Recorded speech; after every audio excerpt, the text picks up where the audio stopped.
Baseball on the T-Bolts Radio Net CQ. I'm Neil Julian Barron here at a baking Blair Stadium for tonight's pivotal contest between the Silver Spring Takoma Thunderbolts and the DC Grays. And Julian, we've got a game that has been in the making for a while and certainly carries a lot of importance as far as the standings and playoff seedings go. Yes, it does, Neil. These two teams are fighting each other for that coveted number 2 spot in the Cal Ripken League standings. Of course, the number 2 spot coming with a first-round bye in the playoffs. Coming into this game, the DC Grays 16 and 18. The T-Bolts are 18 and 16. And so we will see how they fare tonight, and a big advantage to whoever is able to walk away with a win tonight. That's right, and it's an important game because this is one of those games in which there are 2 games at stake in the standings, because if the T-Bolts win, they go up 3 games over the Grays, and if the Grays win, they cut the deficit to 1 over the Thunderbolts.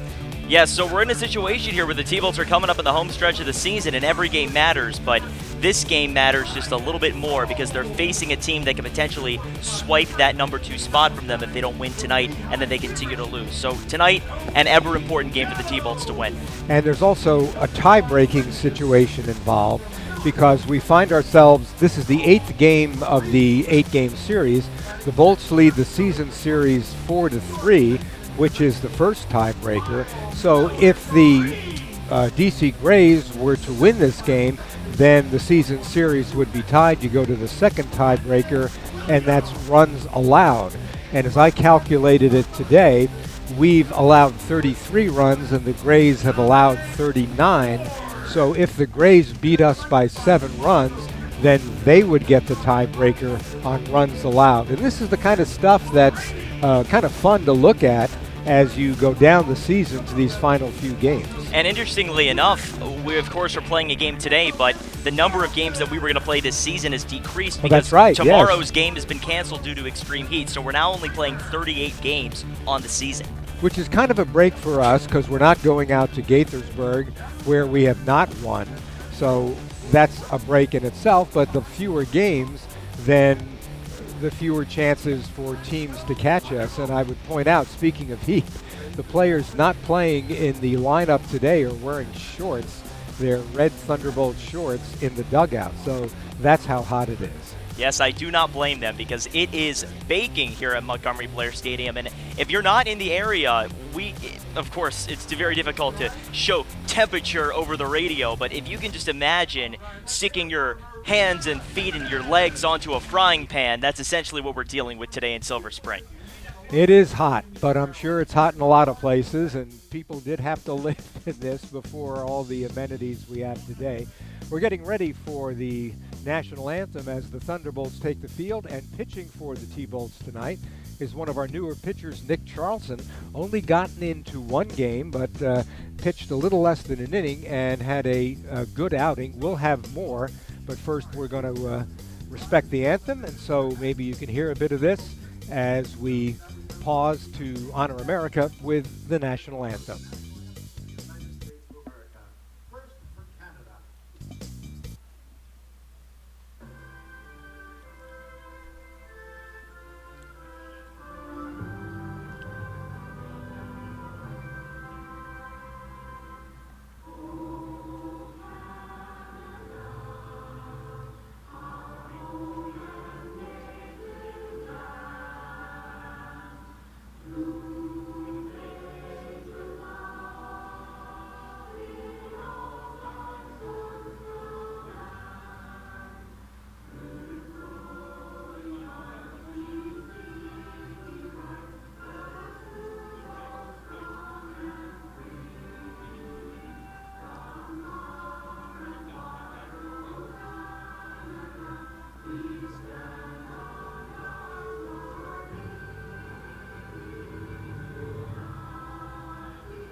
So, Julian, for a while there, I thought we were at a hockey game. Yeah, it certainly felt like it. I got to say, the O Canada anthem is really beautiful. It's one of the best. I love hearing that one. I do too, and it's always a breath of fresh air when we hear it in the Cal Ripken League, because it's not something we see every day, or hear every day rather, because again, we don't have a team in Canada in the Cal Ripken League, but we do have some players, and therefore we get to hear it sometimes. It's just a shame Martin Vincelli-Samard wasn't here. I was thinking Quebec. too. Exactly. He would have liked that. So if he's listening, and I don't think he is, but if he was, we did honor Canada, and we did play the Canadian national Bonjour anthem. to you, Martin, if you are listening tonight. That's right. Bonsoir, mon ami. So let's look at Nick Charlson, a pitcher who joined the Bolts kind of late. In fact, probably only a couple of weeks ago. Got into one game, and here he is starting. The right-hander from Queen's University of Charlotte. And I think the first innings he pitched, he did not allow a run. I think he walked 2, struck out 3, or walked 2, struck out 4, something like that. And so now he gets his chance to start. And one thing he's going to want to do is cut down on walks. Let me just briefly set the Thunderbolts defensively. Chris Brady behind the plate. Brendan Williams at second. Tony Gallo at first. Dom Ford at short. Brady Perry gets a start at third base tonight. Lyle Miller-Green patrolling left. Devon Griffin in center. And Cole Freeze in right. So Cole Freeze, he of the 2-run home run last night, gets a start. And Brady Perry starts at third. And Brady Perry is a guy that you don't normally see at third base, and he has some big shoes to fill tonight as Lucas Donlin is not in the lineup. We don't believe for any reason in particular other than just an off day. But again, every opportunity is good for these guys in the Cal Ripken League, and Brady Perry is a very athletic individual, so we'll see how he takes this challenge today. Now, Cole Freeze played with the team last year, and he was up in the Valley League. Now he's back with us. He had a 2-run home run last night in the losing effort against the Braves. And Dom Ford had 2 hits, so he's coming back. And now for the play-by-play for the first 3 innings, I'll turn it over to my broadcast partner, Julian Barron. Thank you very much, Neil, as Brian Call comes to the plate for the DC Grays, followed by Justin Johnson and Noah Searcy. Nick Charlson will face them. And the first pitch to Brian Call will be taken low and outside for a ball, the count 1-0. Brian Call from Brigham Young University, coming all the way over here to the East Coast from Utah to play some baseball. Here comes the 1-0. This ball's ripped towards right center field. That's down for the first hit of the night. Going over to get it is Freeze. He tosses back in and holds Brian Call to a leadoff single. So a second pitch single from Brian Call. And there's a base runner on for the DC Grays here in the top of the first inning. And that'll give way to Justin Johnson here with a man on first and nobody down against Nick Charlson, who joined the T-Bolts midseason, as Neil was referring to earlier. And the first pitch to Justin Johnson, taken low and inside for a ball. The count 1-0 with a man at first and nobody down. Justin Johnson from Glen Gardner, New Jersey. Not too far away from Maryland, only about an hour and a half. This ball is ripped towards left field. Going into the corner is Lyle Miller-Green. He looks up and hits off halfway on the wall. Firing back into the cutoff man. They're rounding third and sending Brian Call home. The throw is errant and away from catcher Chris Brady. Advancing down to third is Justin Johnson, so that's going to be an RBI double and then an advance on the error down to third, and all of a sudden it's 1-0 DC. Well, they had a shot at him at home, but Brady Perry, who has not played much third base, in fact, I don't think he's played any, threw it wild past Chris Brady. Not only does the run score, but that gets Justin Johnson to third. So Justin Johnson only 90 feet away from home plate, still with nobody down, and a man coming to the plate in Noah Searcy, who we know is a very talented hitter. He has torn up the T-Bolt so far this year. I was going to add, particularly against the Thunderbolts, so Charleston facing some trouble already. Man at third, nobody down. First pitch to Searcy is lined foul to the right side, and an 0-1 count on Noah Searcy out of Georgia Southern University. So the Grays with 2 hits already, including an extra base hit in the top of the first. Charleston sets his feet, looks to third, and now delivers on the 0-1, and this one bounces in for a ball. We're now even 1-1 on Noah Searcy. So Charleston wearing number 11. Tony Gallo in at first. Perry even with the bag at third, maybe even a little behind it. 1-1 delivery on the way to the plate, and that is down low for a ball in the dirt. So it's now 2-1 in favor of Noah Searcy, who comes into this game with a .333 batting average, 4 home runs and 16 RBIs on the year. And Charleston delivers the 2-1, and there's a called strike at the very bottom of the zone, and it's now even 2-2. Charleston being very careful to a guy who has plagued the Thunderbolts all season, and rarely so. Here comes the 2-2 pitch. This one put on the ground deep and short, backhanded by Ford, but he cannot come up with it as he falls to the ground trying to scoop it up. Coming in to score is Justin Johnson, and Noah Searcy goes down to first with an infield single. That would have been a tough play by Dom Ford, no matter what happened. He wouldn't have gotten the runner at first. He may have been able to hold the runner at third, but I don't think so. So 2 quick runs in and still nobody out, 3 hits. And with a man at first, here is Austin Deming. Nick Charleston already given up 2 runs in this first inning, and the first pitch to Deming is a called strike, the count 0-1. So it's 2-0 DC here as Deming faces Nick Charleston. Deming from BYU, just like Brian Call.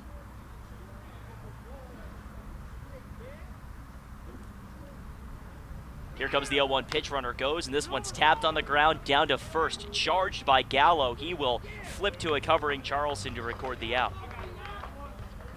So on the out, Searcy goes down to second in scoring position.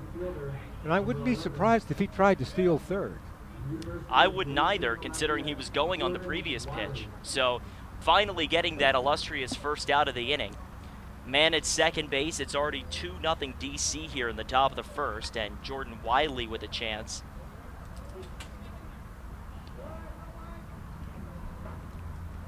And the first pitch to Jordan Wiley, tapped on the ground, right side and past.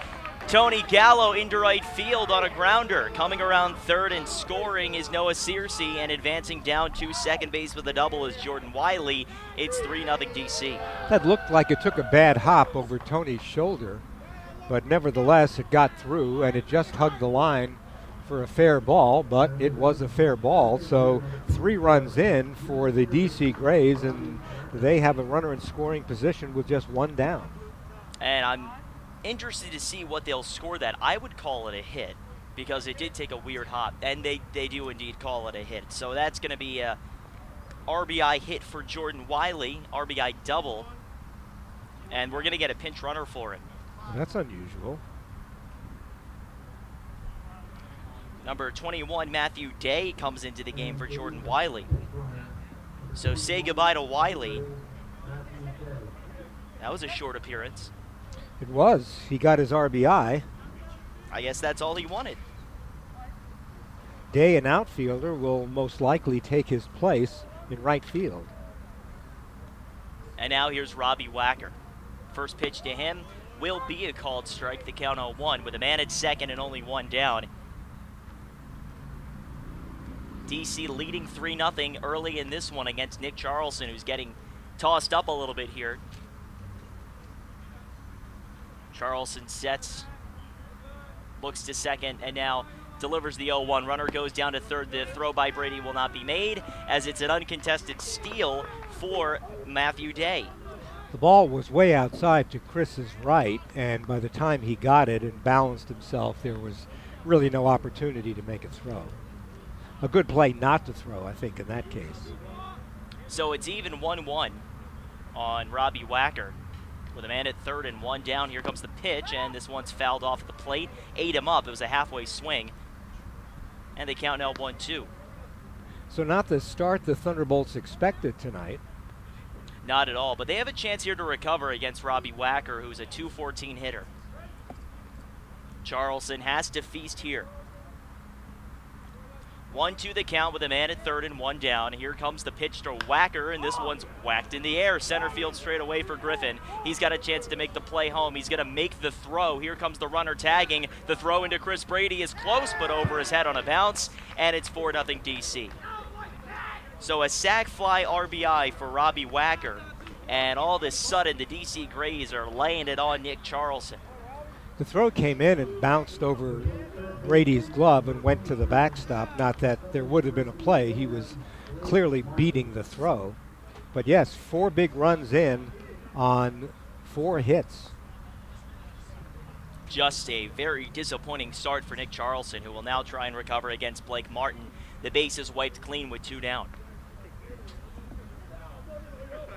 Charleston kicks and delivers, and that one is a called strike curveball in the inside corner. The 2 errors by the Thunderbolts in the field didn't help him either. No, that always makes things more difficult. And the 1-2 pitch on the way. Big swing, the 0-1 pitch on the way. A big swing and a miss. It's now 0-2.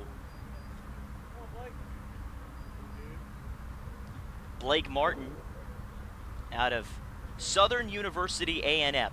Waiting for the 0-2 pitch. Here it comes, and that'll miss inside. The count now 1-2.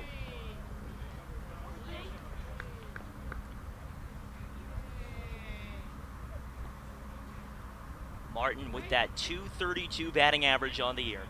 Awaiting the 1-2 pitch. Here it comes. And that one will miss down and in. It's now even 2-2 on Blake Martin, who's starting today at third for the DC Grays. Neil, you got to wonder if the heat's maybe affecting Nick Charleston. I don't know. It certainly wasn't affecting the DC Grays. Next pitch will be taken down low ever so slightly. So we go full 3-2 on Blake Martin with Alex Vasquez on deck.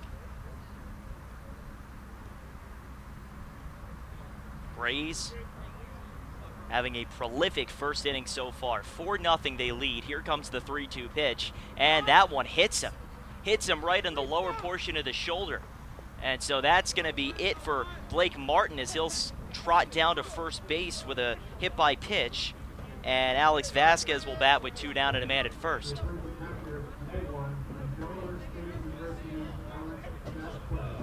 Charleston just looks dazed and confused out there, Neil.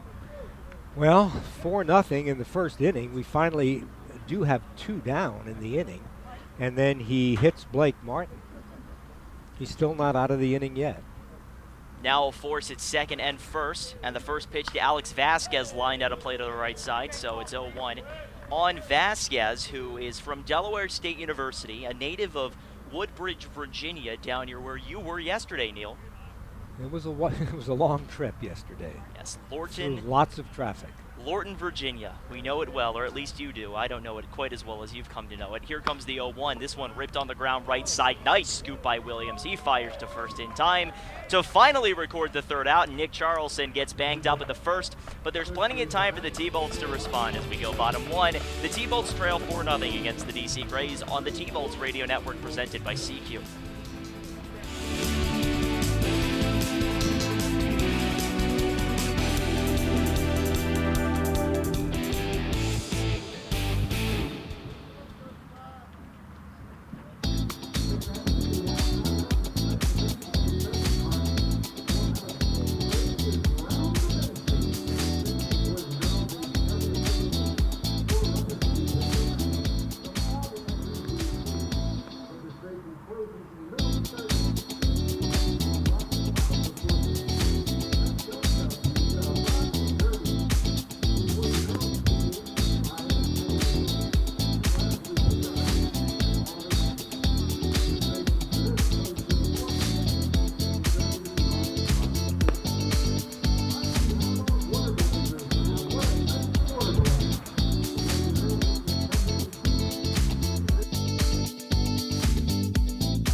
Okay, welcome back to Blair Stadium, where the Bolts find themselves down early, 4-0. They have a lot of catching up to do here as we begin the bottom of the first inning, and the Bolts will be facing Frank Kraska, whom they have scored runs off of, but he's also got a lot of strikeouts on the season, so we're going to have to keep an eye on that. And here to take you through the bottom of the first is Julian Barrett. Thank you so much, Neil. Like you said, a chance for Frank Kraska to show what he can do against this T-Bolts lineup of Brady Perry leading off, Devon Griffin, Ryan Roll, then Tony Gallo, Cole Freese, Lyle Miller-Green, Brendan Williams, Dom Ford, and Chris Brady. And the T-Bolts now down 4-0 after a terrific start to this game at the top of the first for the DC offense. Well, that's such a boost for a pitcher, knowing that you're coming in 4 runs up. And now Matthew Day does go to right field for Wiley, who was taken out in the top of the first inning. So Matthew Day comes in as a pinch runner and stays in as the right fielder. And now here comes Brady Perry. Perry getting a start today at third base, not his normal position, but a chance to show that he can do some extra special, versatile stuff defensively. So we'll see what Brady can do here against Frank Kraska as well as the rest of the Thunderbolts. Kraska's first pitch is swung on and fouled off the plate. The count 0-1 and a ball that ate him up. Brady Perry out of Poolesville, Maryland, goes to High Point University, and he's having a pretty decent season for the T-Bolts. I'd say even more than decent, a .346 batting average so far. He played last night against the Braves. I think he went hitless and 4 times up. And an 0-1 count here on his head from Kraska, who winds and delivers. This one's fouled off again at the plate, and the count now 0-2. Kraska comes into this game with a .516 ERA. He's from Lafayette College, and he's a native of Gibsonia, Pennsylvania. Brady played 6 innings last night before he was lifted for Corey Rozier. 0-2 the count on Brady Perry. Kraska delivers, and that one is taken down and away. Did he go around? They're going to say he did not, and Brady Perry lives to fight another day, 1-2. So the Thunderbolts, having lost 2 in a row, you hope that they don't get into one of these 4 or 5 game jags where they drop every game, because that could be very difficult. 1-2 on the way, and that misses inside. Brady Perry had to pull back from it, and the count now evens up 2-2 on the High Point University product, Brady Perry. The younger brother of former T-Bolt Hunter Perry, who played with the team last year and led the team in batting average. Here comes the 2-2, and this one's going to catch the inside corner for a called strike 3. Very close pitch. Brady Perry wasn't happy about it, but home plate umpire Greg Hewitt rang him up. Well, it didn't look like a strike from here, but our opinion doesn't really matter. That is true. Now with 1 down and nobody aboard for Devon Griffin. Kraska delivers, and that will miss high and inside for a ball on Griffin out of JMU. Brady struck out twice last night, so we're hoping this is not a trend. 1-0 delivery on the way, and this one is fouled off to the left side. So it's now even 1-1 on Devon Griffin. So as we said, a very warm night here. People are still trickling in after work on a Friday, come out to the game. And Kraska delivers the 1-1. That one misses outside. So it's now 2-1 on Griffin, who began today and comes into this at-bat with a .320 batting average, 2 homers and 15 RBIs on what has been a very productive season for him. Here comes the 2-1. That catches the outside corner, and it's now even 2-2 on Devon Griffin. T-Bolts trail 4-0 here in the bottom of the first inning against DC. Trying to get ever closer to clinching the number 2 spot in a first-round bye in the playoffs. Here comes the 2-2. This one's bounced towards the middle. Charging it and sliding is Johnson. He comes over, fires, and he got him at first. It didn't look like he got him, but Devon Griffin's called out over there, the right side of the infield. A bang play, and Neil, it looked like Griffin may have beaten it, but that was a close play. It was very close. I thought Johnson got him on that one, as Austin Deming made a huge stretch, and Johnson went down to the ground, got himself up, made the throw, and it was just good enough to beat a fast one. And now 1-2 down. Here's Ryan Roll. First pitch to him is a called strike at the top of the zone to the power hitter out of Frostburg State. And he was a power hitter last night. He really launched one over the left field fence in South County Field. That may still be traveling. 0-1 pitch down and away. And so it's now 1-1 on Ryan Roll with a .268 average, 5 homers, and 24 RBIs. Hearing some cheers from the DC Grays dugout. Not sure what the reason is for their cheering. Oh, it sounds like a soccer ball made it onto the field here at Montgomery Blair Stadium, and they tossed it out. Tonight would be a horrible night to play soccer. 1-1 pitch, slowly hit to Johnson at short. He fires across the diamond after backhanding it and records the out cleanly. So that'll do it for the T-Bolts. They go 1-2-3 in the bottom of the first. We go top 2. T-Bolts trailing 4-0 at the T-Bolts Radio Network, presented by CQ.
For the start of the second inning, Nick Charlson still on the mound for the Bolts. Charlson gave up 4 in the first inning, and he's got to make sure the team does not give up any more in the second. So to bring you through the top of the second and the bottom of the second as well, here's Julian Barron. Thank you so much, Neil. The T-Bolts right now trailing 4-0, but an opportunity for them to continue to hold the DC Grays if they can, as they gave up in the top of the first inning 4 runs on a pretty disastrous start for Nick Charlson. But he has an opportunity here to recover, and we'll see if he can against the DC Grays lineup, led off by Michael Wynn at the 9 spot. First pitch to him is a called strike on the outside corner, 0-1. Well, the Thunderbolts have scored runs off Frank Kraska. They've done it in the past, so perhaps they can do it again. And here comes the 0-1 pitch, and that one will be a called strike, now 0-2, after 2 good pitches from Nick Charlson. Charlson from Laurinburg, North Carolina, coming up here to the Cal Ripken League this summer. And the 0-2 pitch on the way, that'll just miss down and away, so it's now 1-2 on Michael Wynn. Brian Call and Justin Johnson are on deck. And Wynn with his .211 batting average waiting for the 0-2 pitch. And a big swing and a miss. And Nick Charlson picks up his first K of the night, 1 down. So Charlson gets the first out here in the second inning, something he didn't do in the previous inning. But now come Brian Call and Justin Johnson, who had a single and a double, respectively. And the first pitch here to Brian Call is a ball high and away. They count 1-0 on the BYU product. Call with that single back in the first. Justin Johnson and Noah Searcy coming up next as the next pitch is fouled off to the left side out of play. So it's now 1-1 on Brian Call.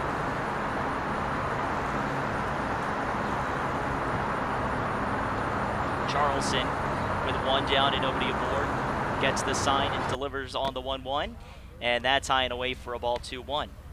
You think if they made a movie about Brian Call, they'd call it Better Call Call? Yes, I think they would. 2-1 pitch on the way to the plate, and that's up high. It's now 3-1. I would watch it. I don't know about you. I know I would. I might have something else to do, like a root canal or a appendectomy, something like that. I'm sure his life is more interesting than that. 3-1 on the way, and that one misses outside. His call will go down to first base with a base on balls.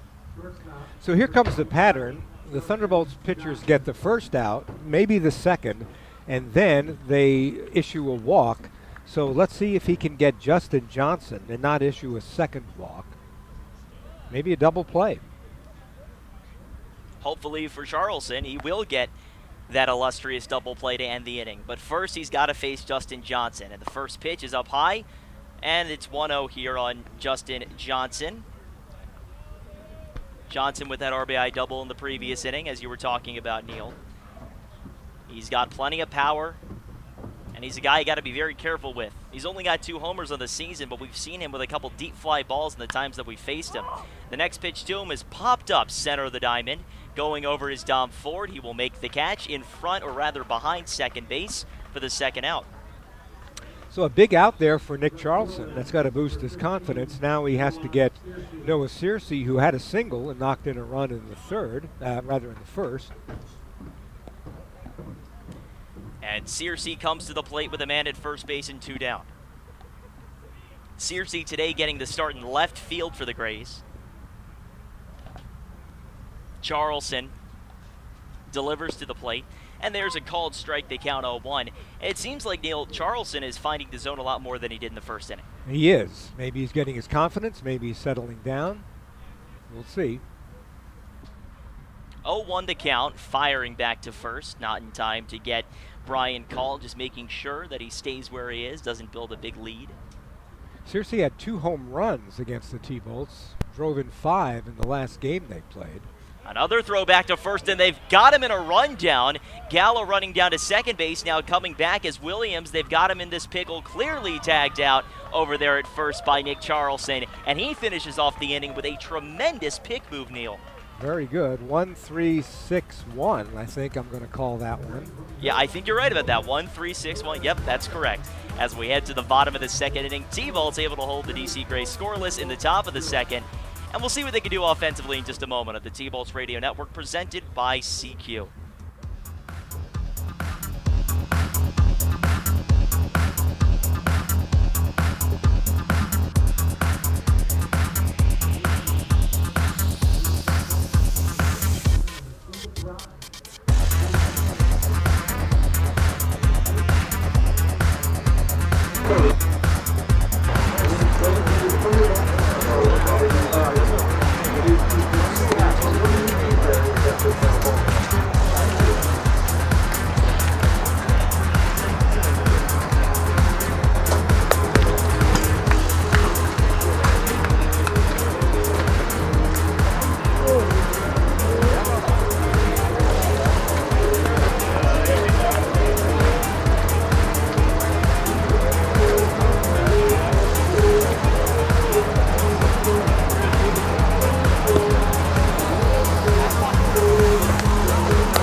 Gallo, Cole Freeze, and Lyle Miller-Green coming to the plate against Frank Kraska in search of the T-Bolt's first base runner. Tony had a good night last night. He had 2 hits. Kraska sets and delivers to Gallo, and that'll miss down and away for a ball. They count 1-0 on Tony Gallo, who has had a tremendous season so far, a .325 batting average, 6 homers and 26 RBIs. Kraska delivers, and this one's down and away as well, so it's now 2-0 in favor of Gallo. I think Tony, one of 7 T-Bolts named to the All-Star team. Yes, he was. Certainly deserving. And the 2-0 pitch on the way. This one is ripped towards right center field. Going back is Day, way back towards the warning track, and that one's going to fall over his head and up against the wall. Rounding second and headed for third is Tony Gallo. The throw into the cutoff man now on to third is close, but he dropped the ball at third, and Martin watches it go behind him as Tony Gallo slides in safely with a triple over there at third. Well, Tony Gallo put that right between Wynn and Day. And the Grays did make a good play as the throw came into Justin Johnson. They had to play a third. I think Tony would have beaten it anyway, but Blake Martin couldn't corral the ball. So Tony Gallo at third, nobody out. The Bolts in business in the bottom of the second. And now Cole Freeze coming to the plate. Ironically, on a day when it is blazing, Cole Freeze standing in for the T-Bolts, trying to be the savior. Maybe he can ice one here, huh? We hope so. The first pitch to him is swung on and fell back. So the count is 0-1 with a man at third and nobody down at the bottom of the second. Cole had a 2-run home run, a line drive, basically, that cleared that short fence in South County Stadium last night, gave the Thunderbolts a short-lived 2-0 lead. Here comes the 0-1 pitch, and this curveball's whacked foul back to the screen. The count 0-2. Neil, you know what they say, the ball flies in Lorton. They don't say that. Well, it did for Ryan Roll. He really hit a shot last night. 0-2 the count with a man at third and nobody down. And the pitch to Cole Freeze will be taken down and away, so it's now 1-2. Cole hitting 200. He's 1 for 5 with 1 home run and the 2 RBIs on that home run. Freeze waiting for the 1-2. Here he comes. He swings and misses on a high inside fastball, and that'll do it for Freeze. He's the first out of the bottom of the second. And now Lyle Miller Green comes to the plate, trying to drive in Tony Gallo at third with 1 down. Kraska gets the sign and delivers for the first time to Miller Green, and that curveball will be a called strike. The count 0-1. So with a leadoff triple, Julian, in a game like this, you've got to get him in. Yeah, there's no ifs, ands, or buts about it. You've got to find a way to score Tony Gallo. Here comes the 0-1, and that curveball will be taken up high. So it's now 1-1 on the All-Met Player of the Year, Lyle Miller Green, out of Lake Braddock High School.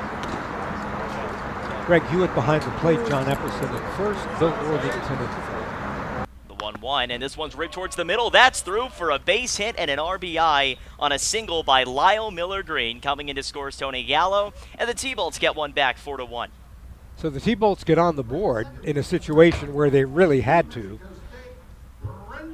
But now they cut the deficit to 4-1.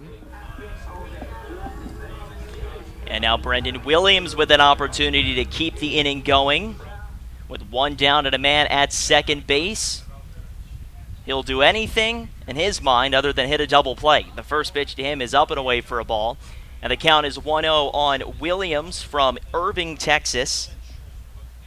He goes to New Mexico State. Here comes the 0-1 pitch. That one misses down low for a ball, and the count now even 1-1. Williams has a very unusual batting stance. He holds the bat very high, almost above his head. And here comes the next pitch. That one misses a little bit outside. So Point Streak right now is saying that it's 3-0. The scoreboard says 2-1. I'm going to go with 3-0. I'm going with 3-0. Yeah. Man at first, 1 down. Here comes the 3-0, and there's a called strike. The count now 3-1. It's 2-2. That was my bad. Oh, the count is 2-2? The count is 2-2. All right, never mind. We chose wrongly, Neil. It is 2-2 here on Brendan Williams. Here comes the pitch, and this one's fouled out of play to the left side.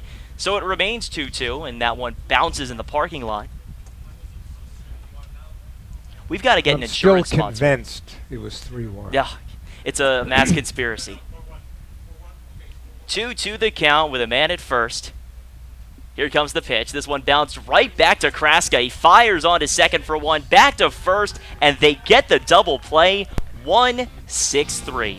And that'll do it for the T-Bolts in the bottom of the second, but they do get a run back. It's 4-1 as we head to the top of the third of the T-Bolts Radio Network, presented by CQ.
I mean, if I zoom in anymore, it's gonna look. I mean, does he want it like right on the guy? Like, is that what he wants?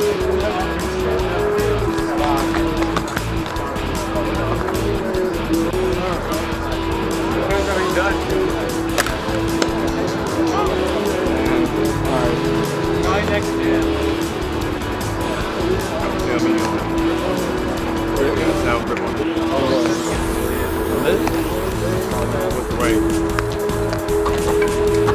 No, to be honest with you. This wasn't my camera. You're not gonna hear me if I'm right here, are you?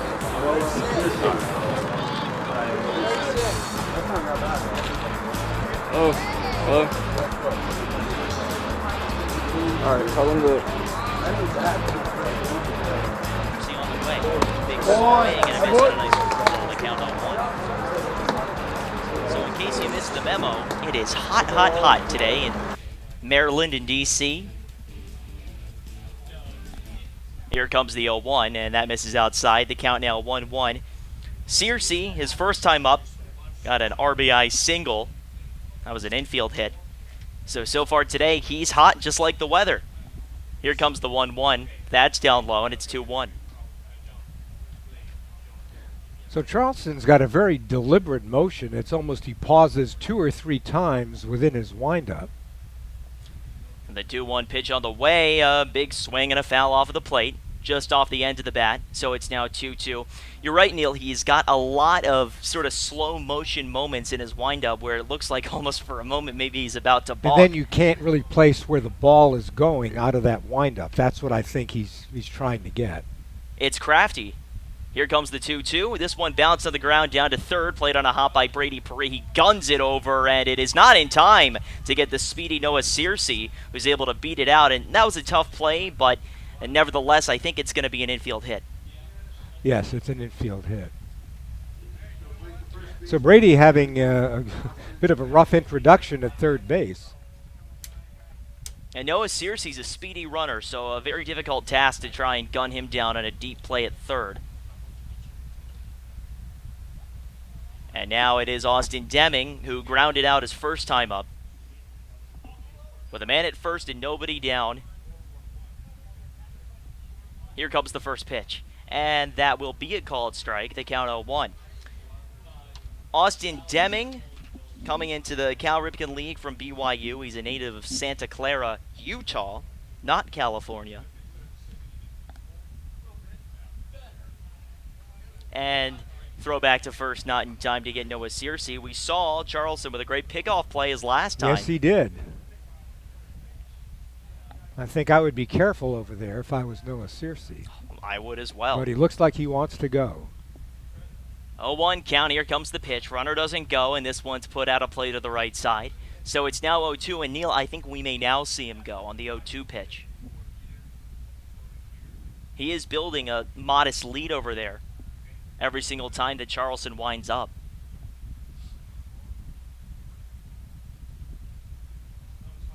To the count with nobody down and a man at first. Charleston throws back to first, not in time. He wants to get Noah Searcy just like he got Brian Call back in the second. Feeling very confident about that pickoff move. 4-1 DC, and another throw back to first, and it's over the head of Tony Gallo. Searcy going down to second base, and he will take second, and now he wants third, as they have to scoop it out from the right side, and the throw to third not in time, and Charleston has it come back to bite him. Now a man 90 feet away from the plate on the overthrow. Well, that's the flip side of making those throws to first, isn't it? Yes, it is, and that one was airmailed over Tony Gallo. And now the runner at third is Charleston's responsibility in more ways than one. And with all that going on, we've still got an at-bat here for Austin Deming, who's got an 0-2 count on his head with nobody down.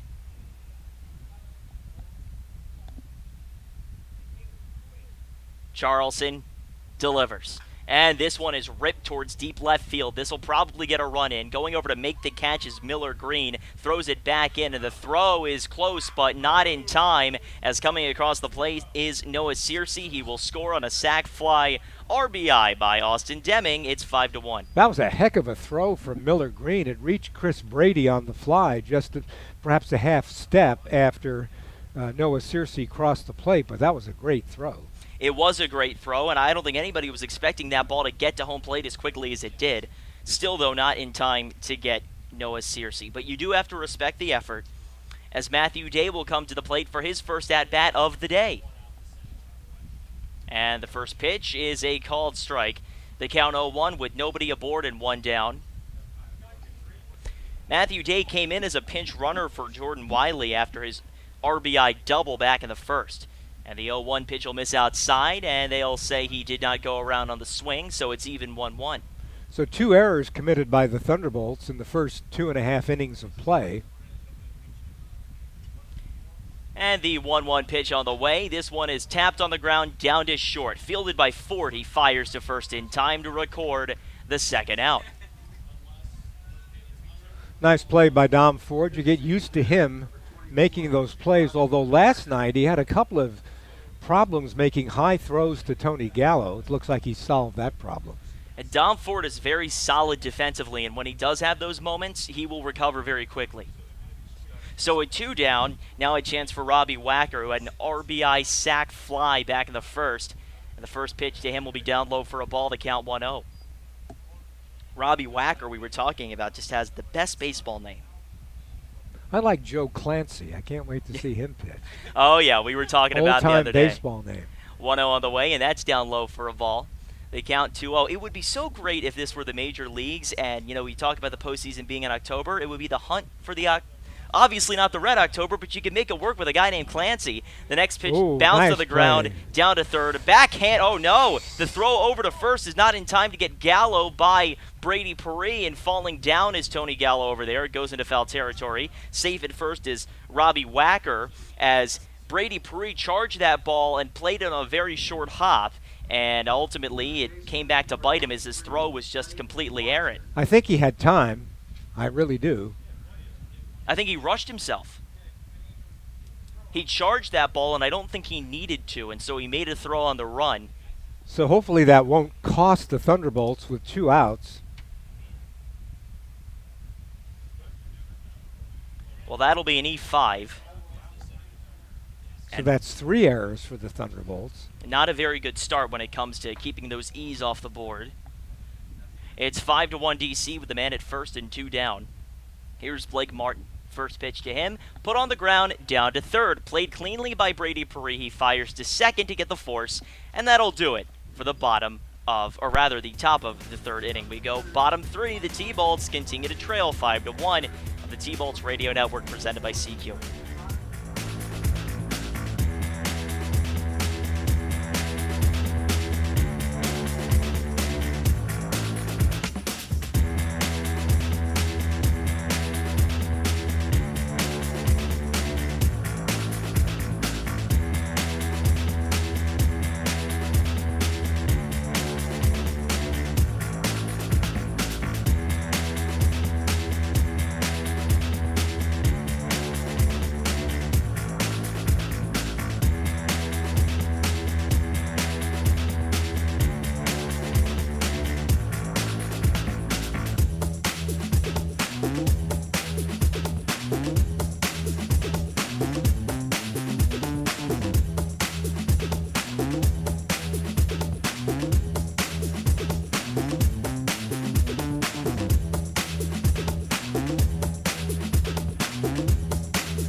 And welcome back to the T-Bolts Radio Network presented by CQ.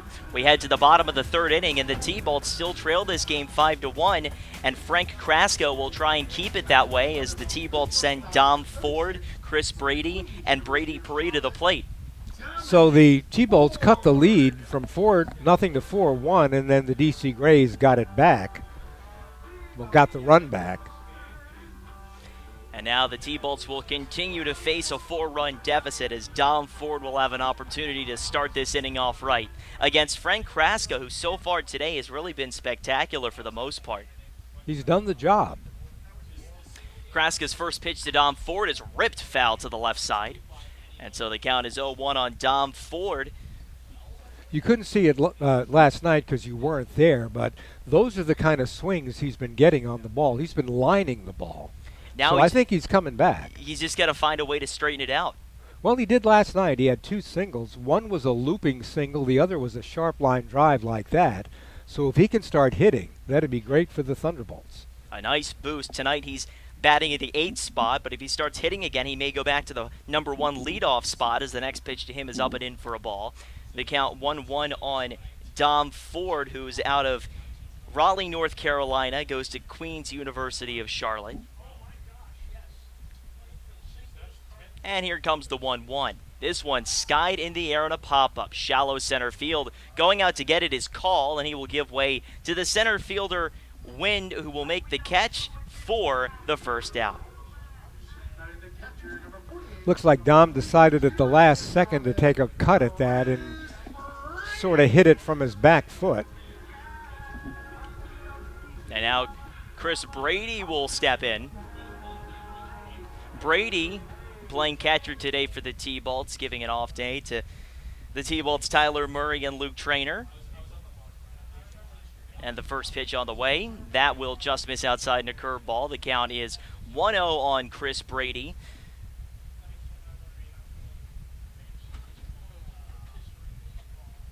With nobody on and 1 down, here comes the 1-0 pitch and a big swing and a foul back. So it's now even 1-1 on Brady, who, like Dom Ford, also goes to Queen's University of Charlotte. But he's a local guy. He's from Arlington. Yeah, I met his parents at one of the Alexandria games. They came down for that, which I guess makes sense. 1-1 the count. Here comes the pitch. That's up high, and it's now 2-1. Lucky for us, he came to the T-Bolts and not the DC Grays or the Alexandria Aces, which I think are both geographically closer to Arlington. And here comes the 2-1 pitch. This one tapped on the ground down to short. Played on a short hop by Johnson. He throws over to first in time to record the out as Deming had to lunge to bring that one in. 1 down. So we go to the top of the order, and Brady Paree, who's had an adventurous game. And make that 2 down. I apologize as Dom Ford and Chris Brady are both sat down. And Brady Paree comes to the plate with 2 down and nobody aboard against Frank Kraska, who's really been dealing so far today. He's letting him hit it, basically, except for the Gallo triple. He hasn't been hurt. And the first pitch to Brady Paree is down and away for a ball. That's right, Neil. The only hits he's given up today are to Tony Gallo and Lyle Miller Green. Other than that, he hasn't given up a base runner. No, he's done very well. The 1-0 pitch is down and in, and so it's now 2-0 on Brady Paree. Keeping runners off base, always helpful, and the team has played flawlessly behind him. And the 2-0 pitch on the way to the plate. That will catch the top of the zone for a called strike. The count now 2-1 on Brady Paree, who struck out looking his first time up. Paree getting to start today at third. He was a shortstop in high school, but primarily plays the field for the T-Bolts. Next pitch up high. And so the count is now 3-1. Does a bit of pitching, too. Yes, he does. Very versatile utility player. The 3-1 pitch put on the ground and backhanded it short by Johnson. He throws to first cleanly to record the out on Brady Paree, and that'll do it for the bottom of the third. The T-Bolts trail 5-1 as we head to the top of the fourth of the T-Bolts Radio Network presented by CQ.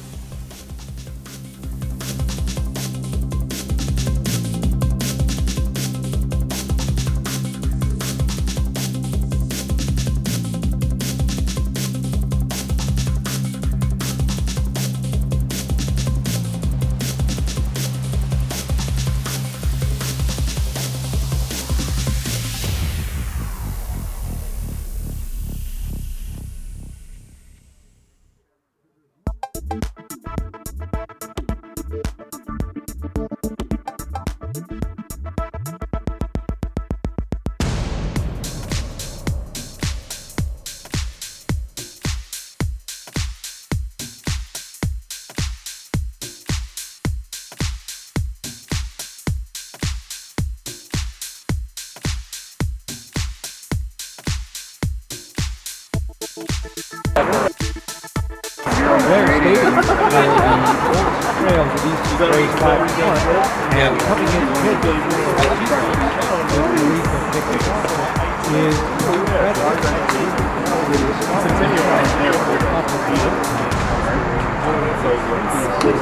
This is a Main Street home run, Silver Springs, Hall Thunderbolts fans.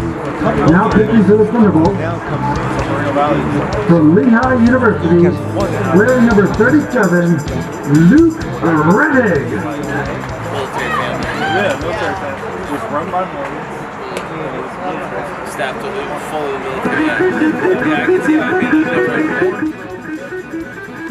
We're going to welcome from the CQ Credit Union making her play-by-play debut will be Maria Jimenez. Maria, great to have you with us.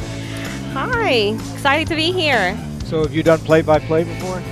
No, this Okay, is my first time. Don't worry, we're not actually going to give you the reins. Okay, good. No, we're leaving. It's up to you. Yeah, that's right. Oh, well, I just want to add that before the game started, we told Maria that she was going to be throwing out the first pitch, and she said to me, by God, I've got to go ahead and throw a couple of warm-up pitches. So we went, and we did, and we warmed up her arm. And I got to say, I think we may see her in a T-Bolts uniform next year. Okay. Oh, my God, I'm excited. I'll be waiting for that. Yeah, I will be too.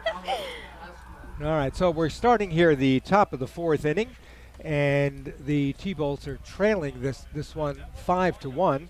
And coming up to bat will be for the DC Grays. It'll be Blake Martin, the third baseman, who takes a pitch inside.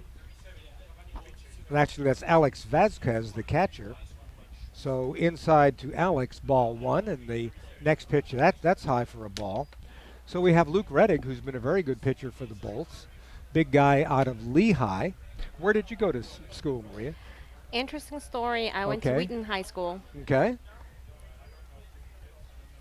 We know that one well. My wife works in the school system, and so she travels around a bit. Our kids went to Blair. Okay. So Montgomery County Schools product. There's a strike. So 3 balls and a strike to Alex Vasquez leading off the top of the fifth. Now he steps out of the box for a second. So how did you get into the banking business, if you don't mind me asking? No, absolutely not. I started around 8 years ago. I was fascinated by numbers, people, and just helping people, building those relationships, and just help people achieve their goals. I got in front of someone that was in banking, and they saw something on me, and here I am. I'm still here. Well, if you're good with numbers, you should love baseball because there's a lot of numbers. That's a different type of number. Yeah, it's all different, right? So a 3-2 count to the catcher Vasquez leading off the top of the fourth inning in a game the Bolts trail by 4. The 3-2 pitch is fouled back over the right-hand side. So do you watch sports on TV? Sometimes. Okay, and what sports would those be? I like watching soccer and football. Yeah. Redskins fan? No, actually, I'm a Colts fan. Oh, wow. Yeah. Okay. There's a ground ball back towards Reddick, who does a little pirouette, gets the ball, and throws Vasquez out. So 1 up, 1 down. That'll bring up the center fielder, Michael Wynn. Now, when I lived overseas, I found out how popular football, the actual name of the game, is overseas. And in Asia, where I lived, people followed the English Premier League, which is on TV now in the States. But I got quite familiar with that, and it was quite fun. So, yes, I can see the appeal. There's a bunt. Yeah. And not sure as that's going to be a ball. It is a ball. And Maria, I have to ask, how did you end up as a Colts fan? It's very interesting, actually. A few years ago, when I was prior to being in banking, I used to sell cars.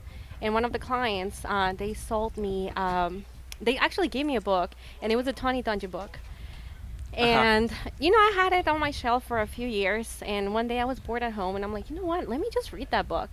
And it's by far one of the best books that I've read. And I fell in love with the Colts and the organization on its own. And since then, I've been a Colts fan, and I really enjoyed them, and I followed them. I've been to a few games myself. Oh, that's great. Yeah, it's been a lot of fun. So that's how. Big Andrew Luck fan, I'm assuming. Oh, of course. Yes. Well, don't the football camps open this week or today or yesterday? Yeah, or right around now, Yeah. So there's strike 3 called on Michael Wynn, who goes down on strikes, 2 down. That'll bring up the top of the order. And Brian Call, who has a single and a walk in 2 times up, scored a run. So we're really very grateful that CQ has decided to work with the Thunderbolts this year, and we'll do the best we can, to help CQ because they're helping us. But what was it about this kind of baseball that attracted CQ?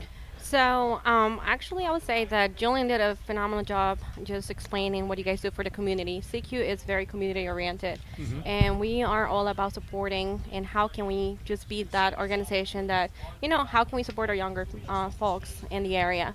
When you reach out to me, I think it was actually through your father, and I met him. Yes. It was back in November. My dad said, I think we may have a perfect sponsor. I said, well, why don't I send her an email? And it worked out perfectly. It did, and I talked to the financial center manager, which is Kelly. She's here with us, and she had been saying something about, hey, we need to support our local high school here, Blair, and then this opportunity came up. So CQ said yes the moment that we pitched in. So we're very excited to be supporting the T-Bolts, and we look forward to the next season as well. But it's all about supporting our local communities, and this is about as local as it gets. Almost everybody here is local, and there's a walk to Brian Call, who goes down to first on a base on balls. We're all volunteers. We all live in the area. Julian lives in Maryland, which I guess is okay. Justin's from Columbia. So we're all here, and this is about as local as it gets. The owners are local. The managers are local.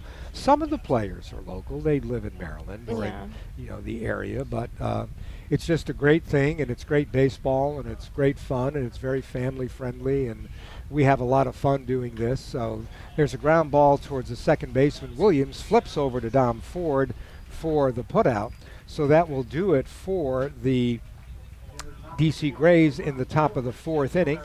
No runs, there were no hits, no Thunderbolt errors, no runners left on base. At the end of 3.5, the score is the DC Grays 5 and the Silver Spring Takoma Thunderbolts 1. And we'll keep it here for just a moment. Maria, I want to give you an opportunity to tell our listeners a little bit about what CQ does and how CQ is different from some other banking institutions in the area, what you guys do differently, how you guys stand out. Absolutely.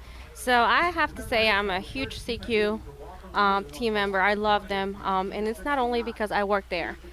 We are all, if you see our banner, it says CQ putting hard back in banking. So it's really all about that. How can we make sure that we support our community and everyone that lives in it, right? So why are we different? Because we really do care about our members. We want to make sure that we make a difference in their lives. We want to make sure that we are always available for them, either through sponsorships or just when they're going through their hard times. You have a food drive, and you do something else. Some kind of thing you donate. There's a bunch of stuff. So we do a lot, but I will say our biggest one and the one that we feel the most proud of, you're a student yourself, and it's hard. It's hard to go to school. It's hard to find funding. We do scholarships. So every year we open it up for our members to apply. So through that scholarship, pretty much last year we donated over $113,000 to 45 different students in the state of Maryland. That's amazing. So it's a fun event that we have. It's something that we really enjoy, and we have seen how we have made a difference in different people's lives. We have students come up to us and tell us, you know what, thanks to you, I am such a professional, right? So it is exciting for CQ. We're different because we really do believe in putting the heart back in banking. We're different because we care. Yeah. And it's not only, like you said, you're here volunteering. A lot of the stuff that we do is volunteer. We're all about educating our community, making sure that everyone understands, hey, this is how you do banking. This is how we're going to get you from this particular spot to the next one. So it's all about how can we make a difference. That's how we make a difference, educating. That's outstanding. That is so great for the community. It's so great to hear all the positive things that CQ has done here around Silver Spring, Takoma Park, and just for the entire area. It's great for me, and I'm sure for you, Neil, as well. I'm a credit union member. Well, not CQ, but long well, we look forward to seeing you.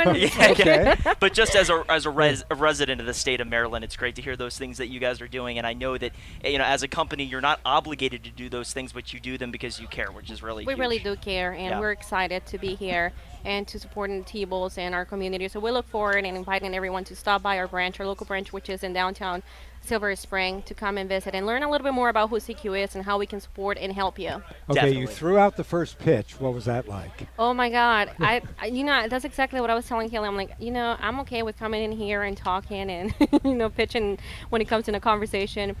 I'm not very sporty looking. I mean, I've never played any sports. So when you told me that, I'm like, well, that's exciting.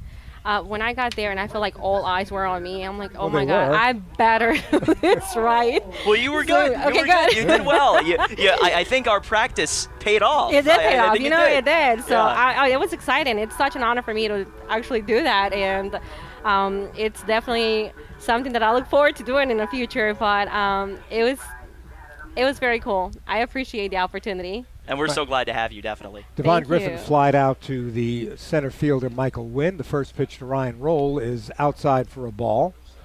So just hang around. We got a Yeah. little time left here. I thought you made a decent pitch, and Devon Griffin was there to get the call for you. So that was pretty good. No, it was exciting. Absolutely. I can remember one of the local political types when I came into the game was really hard at work practicing with his aide to get a pitch that would not bounce in. And so I think he did, as a matter of fact. That's outside to Ryan for a ball, 2-1. So the Thunderbolts down by 4. Got to have a little offensive outburst at some point here. Ryan had a home run last night. He's one of our big home run hitters. Got 5 on the season. He really cowtailed one last night. And there's another one to deep left field. That's way back there. That is going, gone. So Ryan Roll comes through with another home run, and he hits one over the left field fence, and the score is now 5-2. Just a moonshot from Ryan Roll. He takes that one high and deep to left field, and that's what he does. He puts all his weight into his swing, and he unloads. That's what he does best. That's why he's here, and he's showing it. Well, if he can start hitting that long ball with some consistency, that gives the Bolts a big weapon. And I was talking to him before the game, and he says, yeah, I'm trying not to overswing for the home run, and the minute I do that, the ball starts taking off. So maybe he did a bit of both there. Now Tony Gallo's up, and that's inside, ball 1. So the Thunderbolts get the run back. Now, Maria, you think you could do that? I think we'll need a lot of more practice for that. That's okay. That's all right. That's no problem. We'll keep practicing. There's a strike on the outside corner. Now, these are some of the best college baseball players in the country. There are about 24 of these leagues, like the Ripken League, and this is considered to be one of the top 3 or 4. So the competition here is pretty good. There's outside for a ball to Tony. Yeah, close pitch there for sure. But yeah, Maria, we have to thank you so much because we made a number of upgrades to our broadcast operation, and so much of that has been because of our partnership with CQ. We really cannot thank you enough for all There's you've a done. ground ball down the third base line. It's fair, and the third baseman, Martin, just waves at it as it goes by. So Tony Gallo has his second hit of the day, a single. So now that's 2 consecutive hits, a runner on first with 1 out, and that'll bring up the right fielder, Cole Freeze.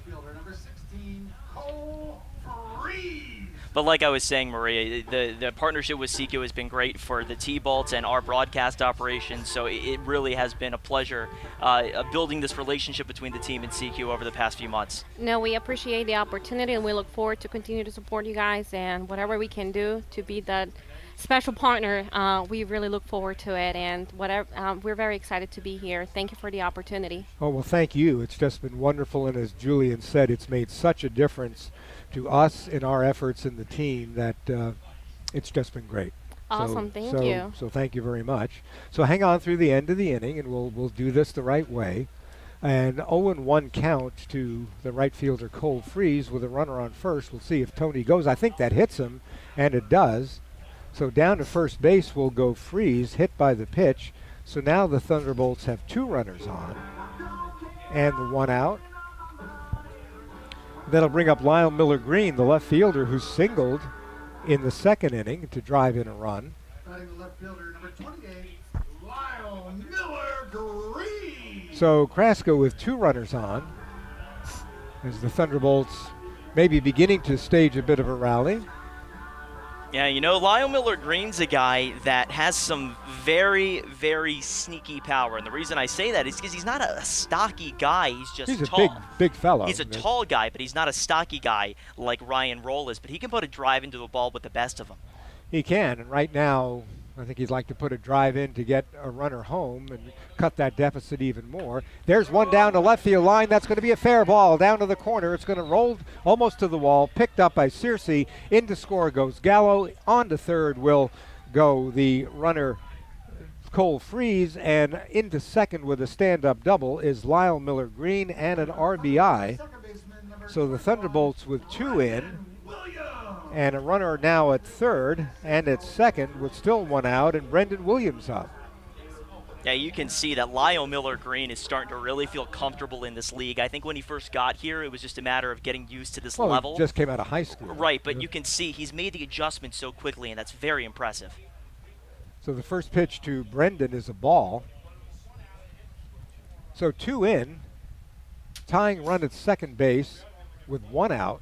Here in the bottom of the fourth, with the Bolts trailing at 5-3, the pitch, and that gets away from the catcher, and into score will come Cole Freeze, and down to third will go Lyle Miller Green. Yeah, for the T-Bolts, pretty fortunate there because Vasquez turned around. He didn't see where the ball was. He was looking all over the place, said, it's not to my left, it's not to my right. Oh, wait a minute, it's over a little bit in front of me, so he had to run and get it after taking the mask off, and that was enough time for Cole Freeze to come home. Yeah, there wasn't going to be any play there. So now the Thunderbolts have the tying run at third with less than 2 out, just 1 out. And Brendan Williams with a 1-ball count. Here's the pitch. That's fouled away for strike 1. Just a reminder for those of you that are tuning in late in this game, this game right now is so significant for the T-Bolts' chances of making it to that second spot in the standings and finishing this regular season and earning a first-round bye. And we'll tell you more about it in a moment. 1-1 to Brendan, and that's inside and almost gets away from Vasquez again, but Vasquez gets the ball, and covering home plate is Frank Kraska, and remaining at third was Lyle Miller Green. So the DC Grays come into this game with a record of 16-18. The T-Bolts are 18-16 and currently hold the number 2 spot in the standings. The second and first teams in the standings get a first-round bye, and the T-Bolts right now would be poised to take that. So if they win tonight, they move closer to achieving that goal. The infield is in. Here's the pitch. It's low. There are some of those numbers that we've been crunching, and believe me, I've used spreadsheets on this league to figure out various scenarios and games behind. So down to first base goes Brendan Williams on the walk, and that brings up Dom Ford. So runners at the corners with 1 down. That sets up the double play possibility. Dom, a tough guy to double up, but Dom's starting to make good contact with the ball. The pitch, and that's inside for a ball. And you can bet that perhaps on the next pitch, Cole Freeze will take off for second. It's almost a guaranteed stolen base with a runner on third. They're not going to make the throw down to second. There he goes. Oh, he stops, and Vasquez fakes the throw to first. So 2 balls and a strike.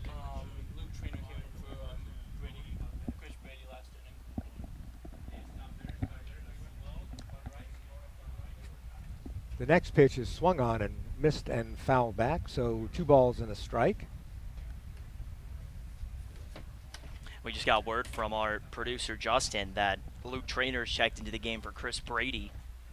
No doubt an added offensive boost for the T-Bolts if we get that far this inning. Oh, the runner goes down to second.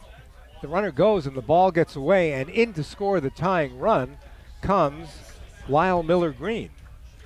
And just like that, we got a brand new ball game. As you know, right now, Frank Kraska has to be saying to himself, I had such a great start, and then it all came crashing down. And it's unfortunate for him personally because he was dealing, but what's killed him in this inning, Neil, I think we can agree, it's the overthrows, the wild pitches. Well, he's got a hit batsman, a walk, and 2 wild pitches. Now, okay, you give up hits, you give up home runs, you give up singles. 2 balls, 1 strike.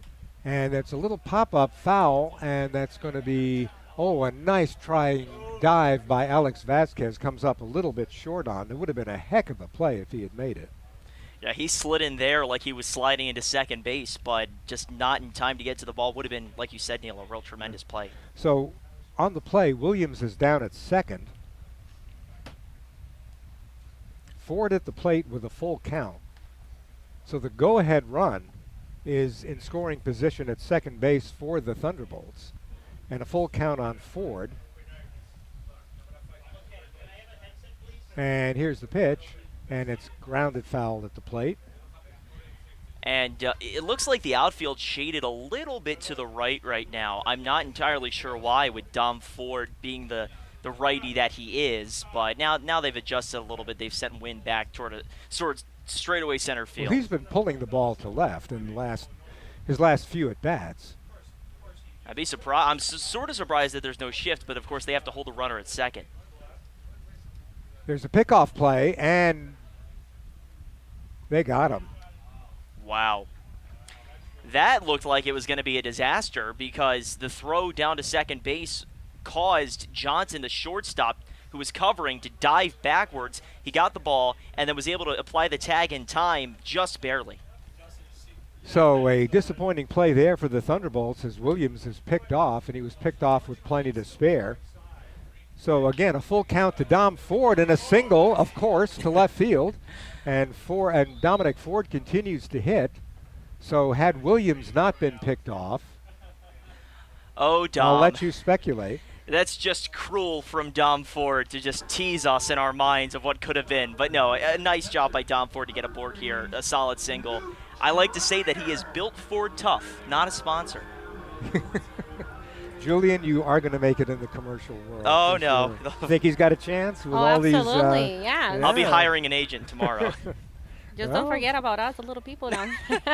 Neil who? The pitch to Luke Traynor is outside. Ford is running. The throw is not in time, so Ford steals second. So we're back where we were with now a runner in scoring possession and 2 out. And Luke Traynor, who came in for Chris Brady in the previous inning, has his first at bat and has a 1-0 count. So the wheels are turning here, huh? Oh, they are, and the T-Bolts will take it all day. So let's see if Dom tries for third. There's been a few wild pitches. There's an attempted pickoff. There's a foul back by Luke Redding into the screen. I don't think that the shortstop Johnson and Kraska were on the same page because, like you said, Neil, it was an attempted pickoff. Johnson ran to the bag awaiting a throw, and Kraska didn't really have any regard for that. He just pitched anyway. Might have been an interesting play. Looks like it would have been close. It would have. So 1 ball, 1 strike to Luke Traynor with Dom Ford at second. Here's the pitch, and that's foul down the third baseline. So the Bolts have tied it up after a disastrous start. So Nick Charlson gets off the hook. Yes, he does, and that's huge for him, for his confidence, but also I think the storyline so far is the collapse of Kraska. He was dealing in a way that looked like it was going to be dominant all day, and then it all just fell apart. Well, it was the home run from Ryan Roll that got it started. Here's the pitch, and Kraska goes for the corner, doesn't get it. 2 balls, 2 strikes.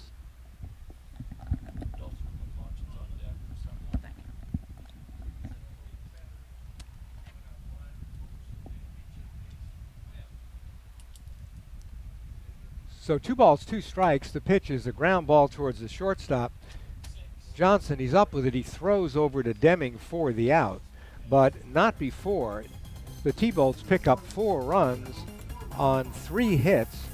There were no errors by the DC Grays, and there was 1 runner left on base. So at the end of 4 full, the score, the Silver Spring Takoma Thunderbolts 5 and the DC Grays 5.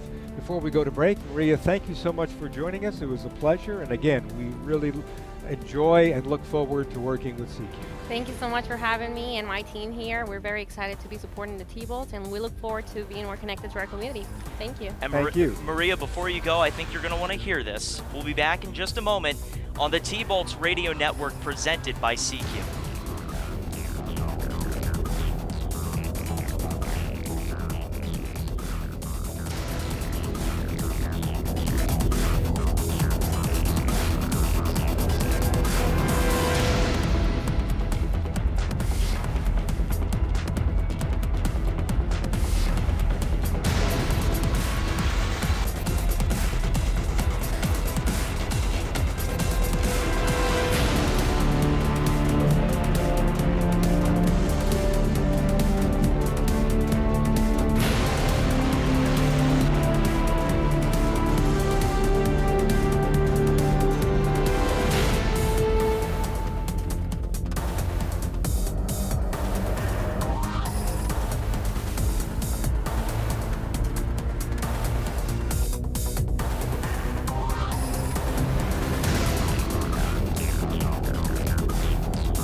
we're back for the top of the fifth. Dalton Martin has come in from Brady 3.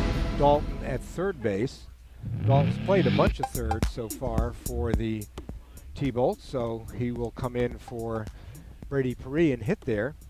And now at the plate for the DC Grays is number 15, Noah Searcy. Redig's pitch is swung on and missed, 0-1. Now, Redig has been fairly steady for the T-Bolts this year. An opportunity here to prove that he is consistent. Swung on and missed, strike 2. Coming into the day with a 4.33 ERA, which of course actually that's strike 3. I guess I missed a strike there. I think you and I both did. I had one strike as well. But like I was saying, Luke Redig has been steady in the sense that he can eat innings, and that's really important for any ball club. So Searcy is gone, and the first pitch to Austin Deming is what? Was that a strike? I have that as a... Was that a strike? Yes. That was a strike. Okay. 0-1. And that's outside for a ball. So 1-1. So Luke Redig with the strong inning here. There's a foul into the screen. 1 ball, 2 strikes. And we do want to notify our listeners that the previously scheduled event on Sunday for League of Dreams is not going to go on because of extreme heat. So if you were planning to come out for that, we just want to let you know that it will not be happening this Sunday. And the pitch is high for a ball. 2-2.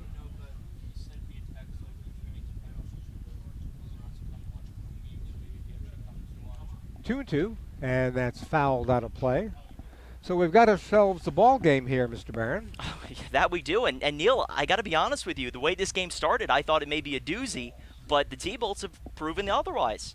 Well, it's one of those things in this league: hit batsmen, walks, and errors. Here's the pitch, and that catches the outside corner. Strike 3. Oh my goodness. That got some oohs and ahs here as that looked a little outside, but we're not down there, so home plate umpire Greg Hewitt makes the call. So now that brings up Matthew Day. Day in his previous at-bat grounded out. There's a ball in the dirt, 1-0. So the Grays jumped out to a 4-0 lead, led 5-1. The Thunderbolts have tied it up. That's way high. A ball and a strike. Yeah, and now the T-Bolts feeling good about everything with this tie ball game. I will say Luke Redig, something that distinguishes him is his ability to run his fastball. The pitch swung on and missed on a pitch outside, 1-2. Just as I was talking about it, he ran that two-seam fastball, and it about halfway to the plate, it starts to go the other way, and that is so valuable. 1 ball, 2 strikes, and that's grounded foul. It's cooled down a little bit, Neil. Just a little. So 2 balls and 2 strikes to Matthew Day. The pitch, and that's high for a ball. Full count, 3-2 with 2 outs in the top of the 5th. And now Day calls for time.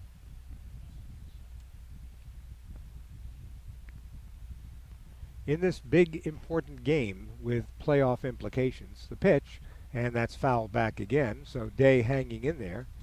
Well, it's exciting to be able to say that if the T-Bolts do win tonight, Sunday will be a clinch opportunity. That's right, it would, albeit against the Bethesda Big Train. The pitch, there's a ground ball down to Dalton Martin. He backhands it. The throw over to Tony Gallo. It's in the dirt, but Gallo picks it, and so that will do it for the Grays in the top of the 5th inning. There were no runs, no hits, no runners left on base, no T-Bolt errors. At the end of 4.5 innings of play, the score, the Silver Spring Takoma Thunderbolts 5 and the DC Grays 5. You're listening to T-Bolts Baseball on the T-Bolts Radio Network, powered by CQ.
So we're back to the bottom of the 5th inning, Julian, where we have a 5-5 game in a pivotal contest between the Bolts and the Grays here at Blair Stadium.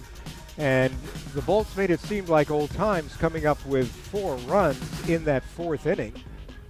There was a little bit of everything: a home run, a single, a hit batsman, a walk, wild pitch. It certainly was a diverse inning in terms of the way that runs were brought in and people got on base. But interestingly enough, the DC Grays have made a pitching change after Kraska started off really well. He fell apart, and now it'll be Jacob Hardney coming onto the mound. Hardney out of Marymount University and is a native of Arlington, Virginia. And now Dalton Martin coming to the plate. His first at-bat of the day after he stepped in for Brady Perry. And to tell you all about that, here is Neil Levon. All right, so here comes Dalton Martin stepping in for Brady Perry. Martin, a left-handed batter, went to third, played second. Also, the first pitch is outside for a ball. So 1 ball and no strikes to Dalton.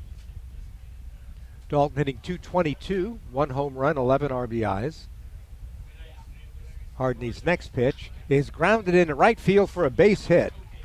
So Dalton Martin gets his first hit, and on at first with nobody out is Martin, and that brings up Devon Griffin. Devon is 0 for 2 today. Ground out and a fly out. Getting the sign from Doug Reamer as there's activity down in the Grays bullpen. Looks pretty quiet in the T-Bolts bullpen.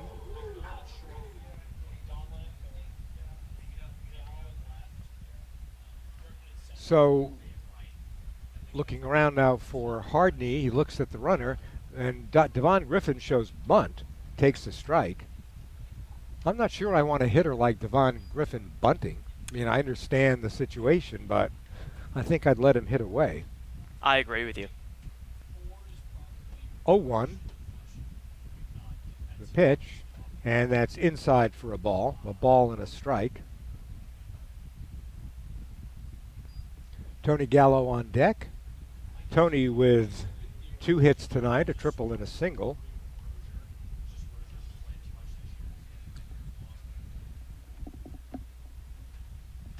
And there's a fly ball into right field, and back for it is Day, and Day has to run in to make the catch. Yeah, he misplayed that ball, Neil, but he recovered. But he made it, so here comes Ryan Roll, the DH. Roll hit a home run in the 4th inning, a prodigious blast to left field that got the T-Bolts going in the bottom of the 4th. And Neil, I think that one may have landed at your house. I wouldn't be surprised. I hope you've got good home insurance. I think a window may be taken out. That was hit a long way. So Ryan Roll coming up. We'll get you his numbers as they come up. Martin at first base. There's a grounded ball foul towards the dugout of the Grays. Martin actually, I think, still leads the Thunderbolts in stolen bases. That makes sense. He's been very aggressive in the base paths, and but he knows when to run and how to do it. That's right. He's very smart about when he does and doesn't run.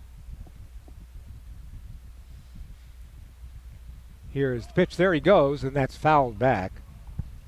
0-2. Neil, do you have a magic 8-ball over there? We do. Because you called that. You saw that coming from a mile away. Dalton Martin taking off for second. Well, in this league, I think you run until you know the catcher can throw you out.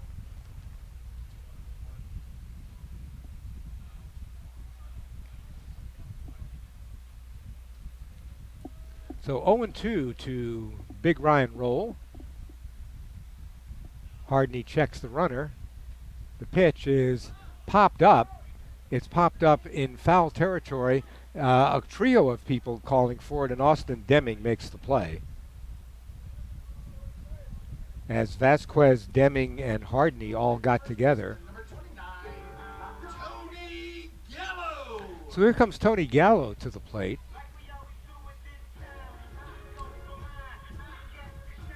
Gallo with 2 hits tonight, a triple and a single. He scored 2 runs. So 2 down and a runner on first. And I got to think Martin's going to be going in one of the next few pitches and give Tony a chance to drive him in. Yeah, that wouldn't surprise me in the least bit. There he goes. The pitch is a ball, and he is in there with a stolen base. Oh, Neil, he caught a break there because he hesitated halfway down to second base, and luckily the throw just wasn't very strong and wasn't on the mark, but It bounced in, and he made it, though. I think he would have been safe. So 1 ball, no strikes. Martin at second, trying to distract Jacob Hardney. The Bolts with the go-ahead run in scoring position here with 2 down in the bottom of the 5th inning. A 1-0 count to Tony. Hardney checks the runner and delivers, and that's fouled for a strike. Ball and a strike. Doesn't it look like Tony just can't wait to swing and hit when he's up here? I mean, that bat is going back and forth a mile a minute like a metronome. Every single time. Every single time. Just looking for that one pitch as the geese fly over center field in formation. Maybe it's too hot for them, too. And that's fouled back into the screen. Ball and 2 strikes. I was watching something a couple days ago about bat movement in someone's at-bat, an inning player's at-bat. And I think Tony Gallo is the embodiment, like you were saying, of a guy that charges up his bat by just swinging it around and then eventually come around on a ball. A ball and 2 strikes. 2 down, runner at second. Tie game. Hardney delivers, and there's a fly ball into deep center field. Back goes Wynn. He's racing. He cannot get it as the ball bounces off the fence. In to score comes Martin, and holding at second base will be Tony Gallo with another double, and the Thunderbolts take the lead at 6-5. Yeah, that's a good choice by Tony Gallo to hold up there at second base. He almost got his second triple of the day, but he stayed at second base because the throw-in from Wynn into the cutoff man Johnson was right on the mark. So Tony picks up an RBI, his 3rd hit of the game. And now I'm sorry, go ahead, Neil. They said that'll push him way over 325. Well, I was about to say Cole Freese coming to the plate. We know what he did last night. He did. That was a line drive down the 310 sign that got over the fence. And now coming out to talk to Jacob Hardney is pitching coach Greg Fleet. Either Greg Fleet or Jimmy Williams. We can't tell which one at this moment. But Tony Gallo hit that one a long way. He did, and Tony Gallo is the kind of guy that puts a charge into the ball whenever he's going out there, and you got to give him a lot of credit for his ability to create power at the plate, and that's why he had so much success at Lehigh this past year, and that's why Tony Gallo is on the right track to becoming a very prolific prospect. And Justin informs us he's a home run shy of the cycle. So yes, that is correct. Yes. He's got to nail one somewhere. Now, the trainer for the Thunderbolts has gone out to the mound to look at, I presume, Jacob Hardney. She's talking to him to see exactly what's going on. And they break up, and Hardney appears to be okay. It also, and I don't know for sure, this is just speculation, but it could be something heat-related. Because these pitchers, it takes a lot out of you to continue throwing a ball to the plate, and in this kind of heat, that can be a lot. Because it doesn't look like he injured anything physically, but maybe it's possible. Or he could be dehydrated, excuse me, up there. That's why they canceled tomorrow's games in the Cal Ripken League. It says 89 here in Silver Spring. It's the humidity that makes it. Feels like 94, says Justin. Yes. Up here, it feels like 104. Justin Jaquist, PhD meteorologist. So we'll resume with Cole Freese coming to the plate and Tony Gallo at second base with 2 down. The pitch to Freese is in there for a strike, 0-1. So a single, a stolen base, and a double have given the T-Bolts a 6-5 lead here in the bottom of the 5th inning. Here's the pitch. That's outside, not by much though. 1 ball, 1 strike. Yeah, Cole Freese does have a very good batting eye, and I think that's something we're going to continue to see down the stretch here, is that he's going to be very selective with his pitches. He had 368 at Millersville this year. The pitch, and that's low for a ball, 2-1. So now it's the Thunderbolts' turn to take pitches. And T-Bolt's on the attack here. 2 balls, 1 strike, 2 outs, runner at second. And there's a ground ball that's off Hardney, and he's going to try to make the play to Deming, and he just barely gets him as he underhands it to Deming after he chased the ball to pick it up and throw over. But in the inning, the Thunderbolts pick up 1 run on 2 hits. There were no errors on the part of the DC Grays. 1 runner left on base. At the end of 5 full innings of play, the score now, the Silver Spring Takoma Thunderbolts 6, the DC Grays 5. You're listening to T-Bolts Baseball on the T-Bolts Radio Network, powered by CQ.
We're back for the top of the 6th inning in a game the Bolts now lead 6-5. And I have a feeling we're not through yet. This one may have a few twists and turns whenever these two teams get together. It always goes to the 9th and perhaps beyond. Here's Robbie Wacker looking at the first pitch from Luke Reddick, which is in for a strike. So now Reddick, the pitcher of record, he has a 1-2 record, maybe a chance to even that. The next pitch swung on and missed, strike 2. So now 0-2 to Wacker, the DH, who has picked up a run with a sac fly and has gotten on base through an error. And there's a foul ball down the first base line. Yeah, I'd hate to say it, but I'm going to say it. Since the moment he came in, Luke Reddick ignited this team. What's with this guy? He did. I had to say it. Oh, 0-2. And there's a ground ball through Reddick, but it's picked up by Dom Ford, who guns it over to Tony Gallo for the out. Oh my, what another great play by Dom Ford. He is so impressive at short. And I'll tell you, Dom Ford is the kind of guy that not only is he going to make those routine plays, he's going to show you his arm, but the footwork. Every single time he's got to go get a ball, he always plants his feet, and he's always making the throw off his front foot as opposed to making wacky throws off his back feet. So that one went through Reddick, but Ford got there to cut it off and make the throw. Here's Blake Martin, the third baseman. Martin was hit by a pitch in the first inning.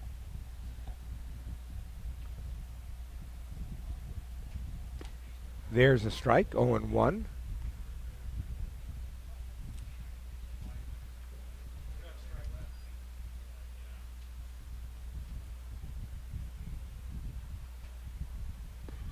And swung on and missed.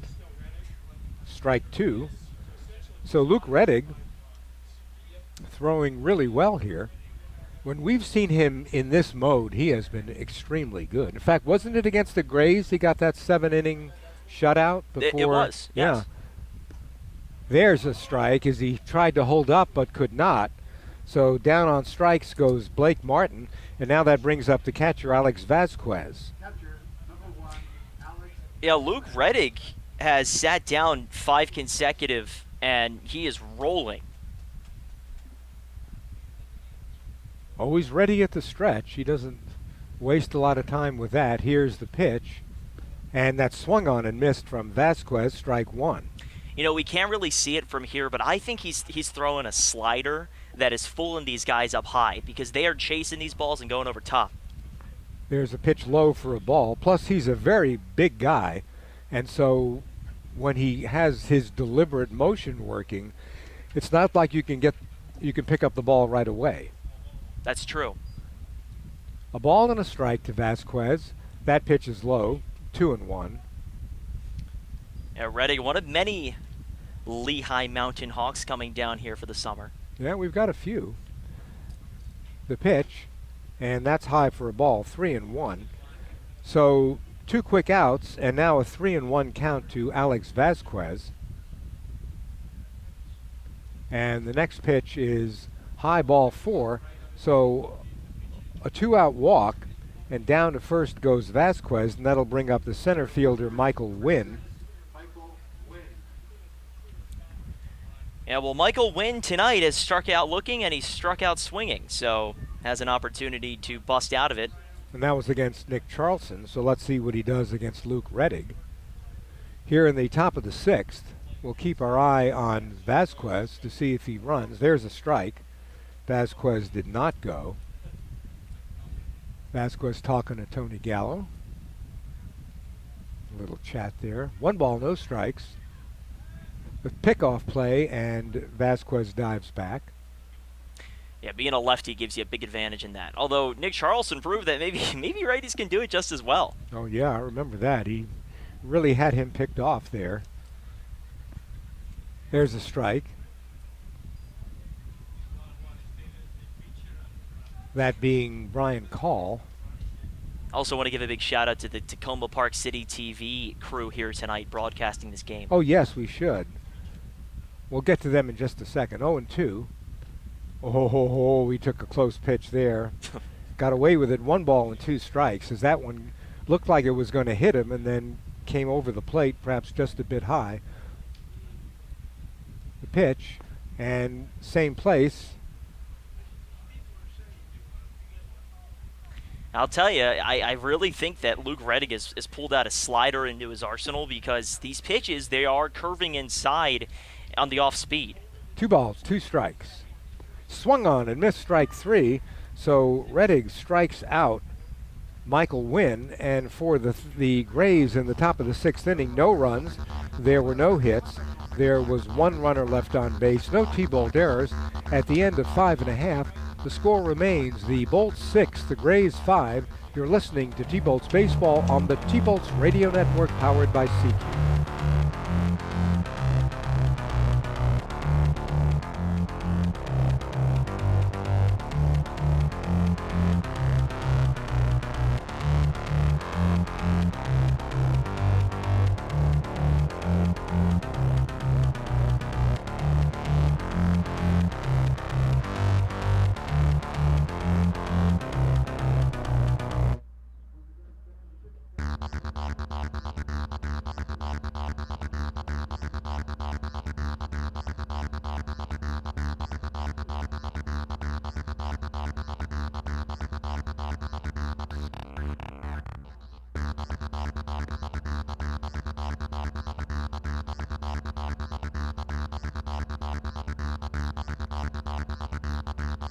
And we are back for the bottom of the 6th inning in a game which the T-Bolts lead 6-5 after trailing 4-0. It'll be Lyle Miller Green, Brendan Williams, and Dom Ford coming up to face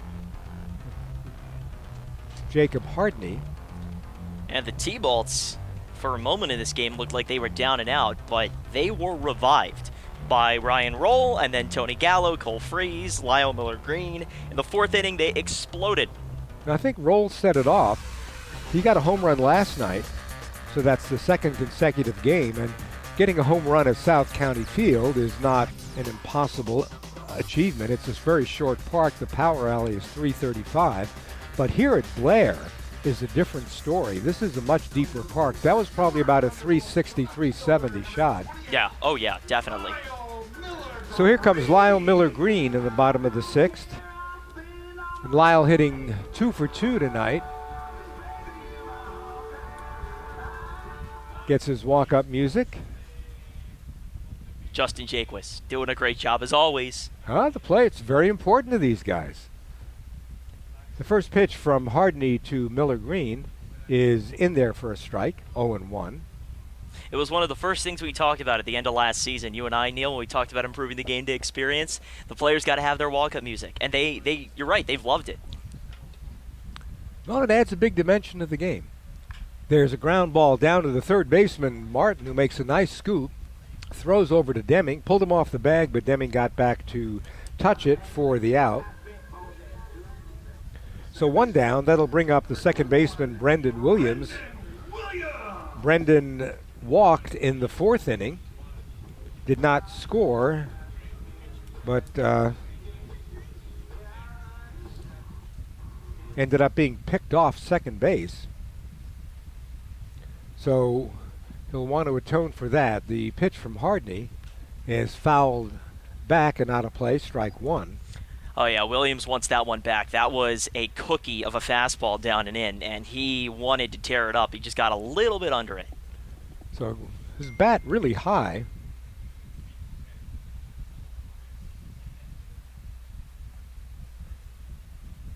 The pitch is on the corner for a strike, 0-2.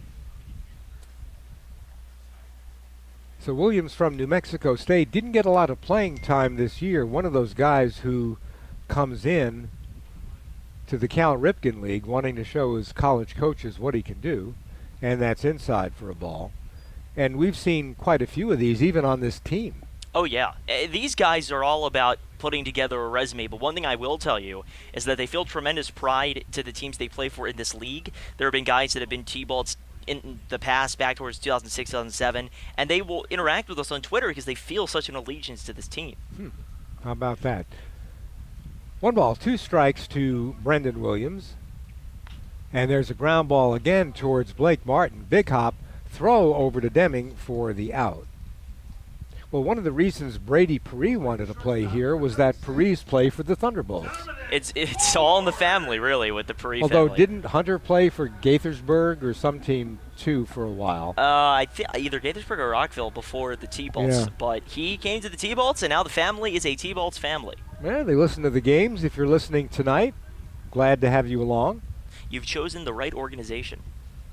So nobody on, 2 down. Dom Ford coming up. Dom takes a strike as Hardney's having a good run here in the bottom of the 6th inning.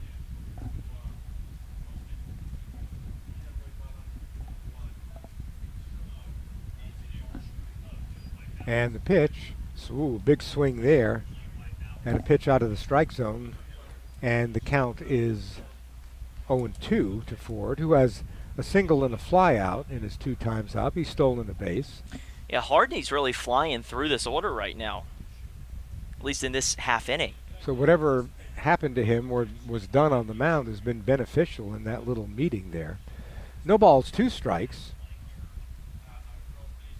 And the pitch is in there for strike 3, and down goes Ford.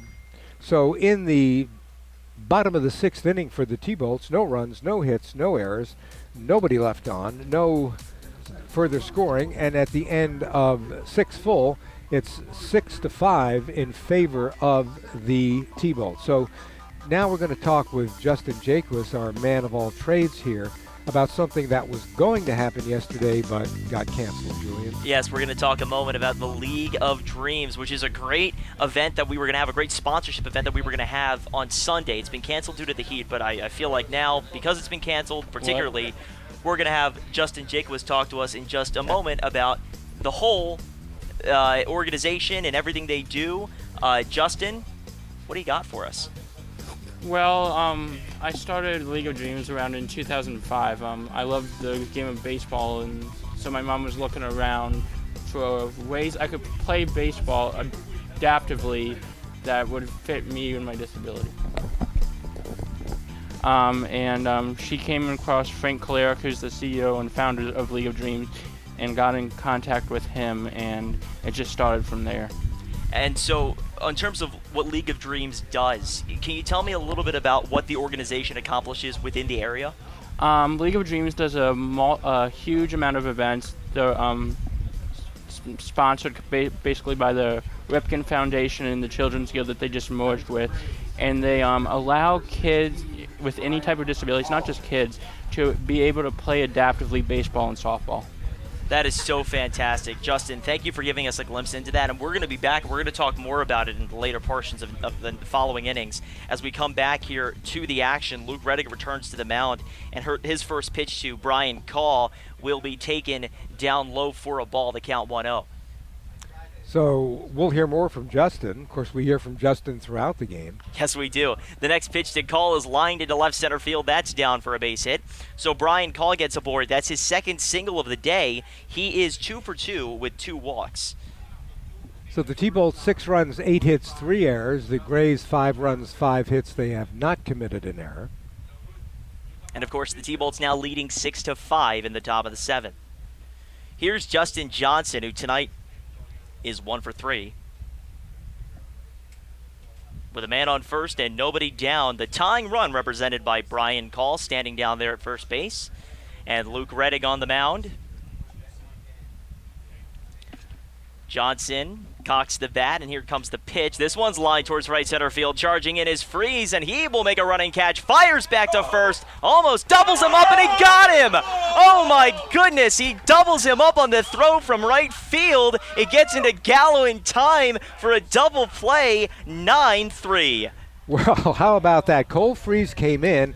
He had to reach high over his head to get the ball, and then saw a Call out in no man's land, made the throw, and here we're calculating how fast the ball is going to get there and how quickly Call is going to return, and the ball got there before Call did for the double play. And now Noah Searcy, the first pitch to him is outside 1-0. It was a bang-bang play, very close, but Freeze made it happen. Here comes the 0-1, and that one is down and in. Just your typical 9-3 double play. That's how it always goes, right? So now being told that it's 2-0, it is indeed 2-0 on Noah Searcy here. so how things change quickly. And the 2-0 pitch bounced on the ground towards the middle of the diamond, lunging over to get it as the second baseman Williams fires off his back foot, not in time. So beating it out on right field, Noah Searcy, and he gets aboard. And the T-Bolts continuing to lead this game 6-5. Well, it's a good thing that Cole Freeze did get Brian Call, because that would have created a much different situation. There would have been 2 runners on and 1 out. But instead, there's 1 runner on and 2 outs, as the ever-dangerous Noah Searcy gets a single. Now Austin Deming, and the throw over to first base not in time to get Noah Searcy. So Searcy standing over there representing the tying run after the double play by Cole Freeze in right field. 2 down, and again a throw over to first, not in time. You know, as much as people like to see home runs and that sort of thing, it's the fielding plays like that. I mean, you heard the reaction in the booth here that really bring people to their feet. Yeah, it was incredible. And the first pitch to Austin Deming taken outside for a ball. 1-0 on Deming, who tonight is over 3. He does have an RBI, though. He got a sac fly back in the 3rd. A dangerous hitter. 1-0, and that misses outside. So it's now 2-0 on Austin Deming. Matthew Day on deck if we get that far. T-Bolts 18-16 on the year. Trying to make it 19-16. Here comes the 2-0, and that'll miss down and in. So it's now 3-0 on Austin Deming. Deming comes to the Cal Ripken League from Santa Clara, Utah. He goes to BYU. Here comes the 3-0, and that is a 4-pitch walk. So the ball outside gives the base on balls to Austin Deming, and that pushes Noah Searcy down to second base. Matthew Day will now bat with men on first and second and 2 down. So that's the second walk issued by Luke Trainer. He had a walk back in the 6th inning. Didn't cost him. It was a 2-out walk, and here's a 2-out walk, but now there's a conference on the mound. And I wonder what they're talking to him about. I think it's just a matter of raising his confidence here. He's fallen into a little bit of sometimes Brock Hunter, who that was, just talks about mechanics. Start it up higher, bring this down lower, move this leg this way. It's a small little thing that he can see from the dugout, but it really seems to help the pitchers. That's for sure. He's had a very positive impact on all of the pitching staff. And the first pitch to Matthew Day is taken up high and away for a ball, 1-0. Day tonight is 0 for 2. 2 groundouts, 1 to short and 1 to third. There's activity in the Bolts bullpen. Can't see who it is. It's a right-hander. 1-0, and there's a called strike. The count even 1-1. Matthew Day comes to the Cal Ripken League from Coppin State, which is up in Baltimore. And he's from College Park, so he's a local guy. 1-1. And there's a called strike down the middle. 1-2 on Matthew Day. Matthew Day's predecessor, Jordan Wiley, was pulled in the first inning after a RBI double. Day came on to pitch run for him, and the 1-1 is fouled off to the right side out of play. So it's now 1-2.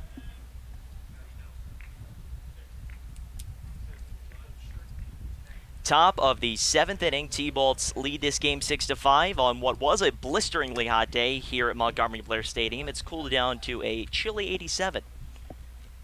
Feels delightful. It does. 1-2 on the way. And there's a called strike 3, a backdoor curveball, and he says this half inning is over. So we go bottom 7. The T-Bolts are on top 6-5. They'll come back to bat on the T-Bolts Radio Network, presented by CQ.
Welcome back to the T-Bolts Radio Network, presented by CQ. We head to the bottom of the 7th inning, and the T-Bolts are on top 6-5, trying to pad that lead against a new pitcher for DC. It's Bryce Ross coming into the game. He's from Southern University A&M, and he's a native of Woodbridge, Virginia. So he's a local guy coming up to DC to play ball for the DC Grays this summer. And the T-Bolts will send Luke Traynor, Dalton Martin, and Devon Griffin to bat here in the bottom of the 7th. So the T-Bolts up by 1 in a game that's part of a rivalry that usually goes down to the last batter in the last inning between these two teams. We've seen this in game after game, whether it's been at Blair or it's been at the Nats Academy, but these are some ball games here. It is never easy against the DC Grays for the T-Bolts, and they always find themselves, like you said, Neil, getting into those late game situations where the game is close.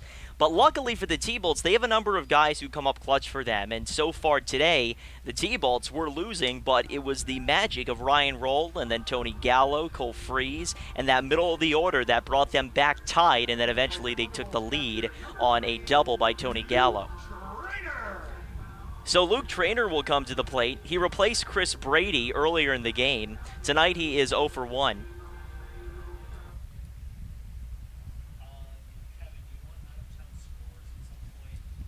So Traynor stands in against Bryce Ross. Ross looks in for the sign from Vasquez. And now it takes an extra moment on the mound to set his feet. And here comes the pitch. This one put up in the air, left field. Coming in for it is Searcy. In shallow left, he will make the catch for the first out. So one pitch, one down here in the bottom of the 7th. So we have some out-of-town scores here. The Gaithersburg Giants and the Big Train are tied. Actually, Gaithersburg's gone ahead in the top of the 7th, 5-4 at Shirley Povich.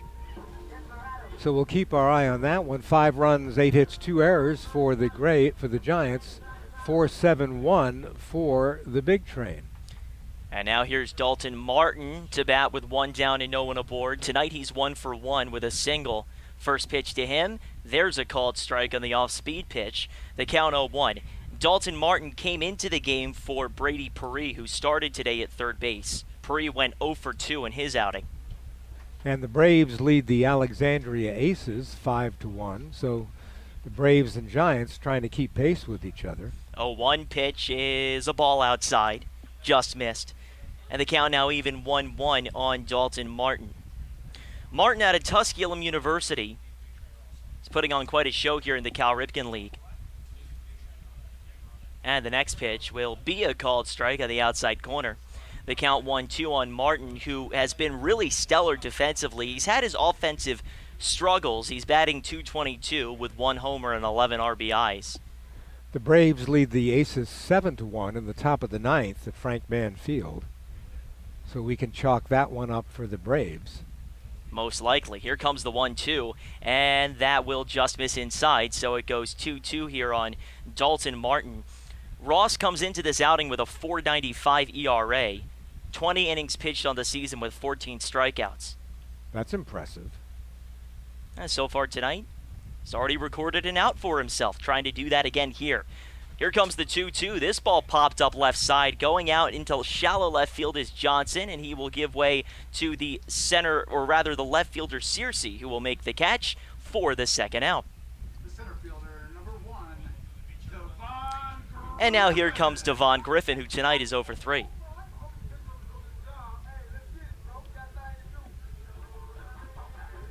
Devon Griffin tonight getting the start in center field for the T-Bolts. Doug Reamer's got a lot of choices for the outfield for the T-Bolts and a lot of tough decisions to make come playoff time. Yeah, it wasn't like that at the beginning of the season. First pitch bounces in for a ball. The count 1-0 with 2 down and no one aboard. Those of you that have stuck with us through the season, the T-Bolts were very slim in their outfield depth back at the beginning of the season. They've been able to add a couple of guys, Cole Freeze and, of course, Jack Schroeder coming back as well. Here comes the 1-0, and that misses high and inside. So it's now 2-0 on Devon Griffin. Tony Gallo can play left. We've seen Dom Ford in the outfield. 2-0 the count on Devon Griffin. And Ross kicks and delivers. This one up and in. So it's now 3-0 on Griffin. Griffin is a native of Savage, Maryland, not too far from here, and he goes to JMU. Commutes to the games. Yes, he does. As do I. I feel his pain, but also I feel his joy. 3-0 pitch on the way, and there's a called strike inside corner. It's now 3-1 on Devon Griffin. Griffin with a .320 batting average, 2 homers, 15 RBIs in the year. It's lowered slightly. Those were his stats coming into the game. Here comes the 3-1, and there's a called strike outside corner. Devon thought he had his walk. So did I. Alas, we don't make the choices. It would be great if we did, though. 3-2 the count with 2 down, and Ross sends it to the plate. And that'll be taken up and in for a ball. I was waiting for the thumb to jerk, weren't you? I thought it was going to be a called strike at the way the home plate umpire, Greg Hewitt, came up and nearly cocked his shoulder back. But instead, it's a base on balls for Devon Griffin. He goes down to first, and here's Ryan Roll, who homered back in the 4th. He's 1 for 3.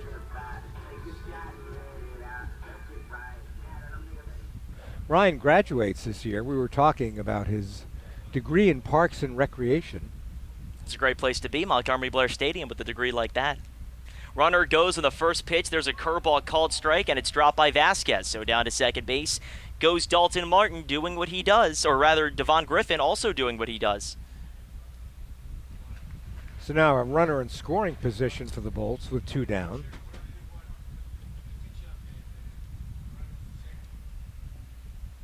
An 0-1 count here, and the pitch is swung on and missed. A big hack by Ryan Roll. So it's now 0-2 with 2 down and a man at second. He was trying to get number 7 there. Oh, he wanted it. He's a power hitter, but he's not hitting a poor average. He's got a 268 clip on the year. 0-2 pitch from Bryce Ross is on the way to the plate. Roll swings and misses. They pulled the string on him, and that'll do it for the bottom of the 7th. But we go top 8. The T-Bolts continue to lead 6-5 on the T-Bolts Radio Network, presented by CQ.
And welcome back to the T-Bolts Radio Network, presented by CQ. We head to the top of the 8th inning, and coming on to pitch for the T-Bolts is Greg Albert. And Neil, you've seen him a number of times. I've seen him a couple of times. He can have his stuff on just like any other pitcher, but there are times he falters.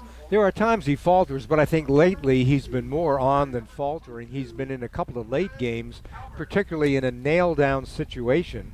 And although there have been a few adventures here and there, I think for the most part, he's pitched pretty darn well. So it'll be Robbie Wacker leading it off for DC here in the top of the 8th inning, followed by Blake Martin and Alex Vasquez.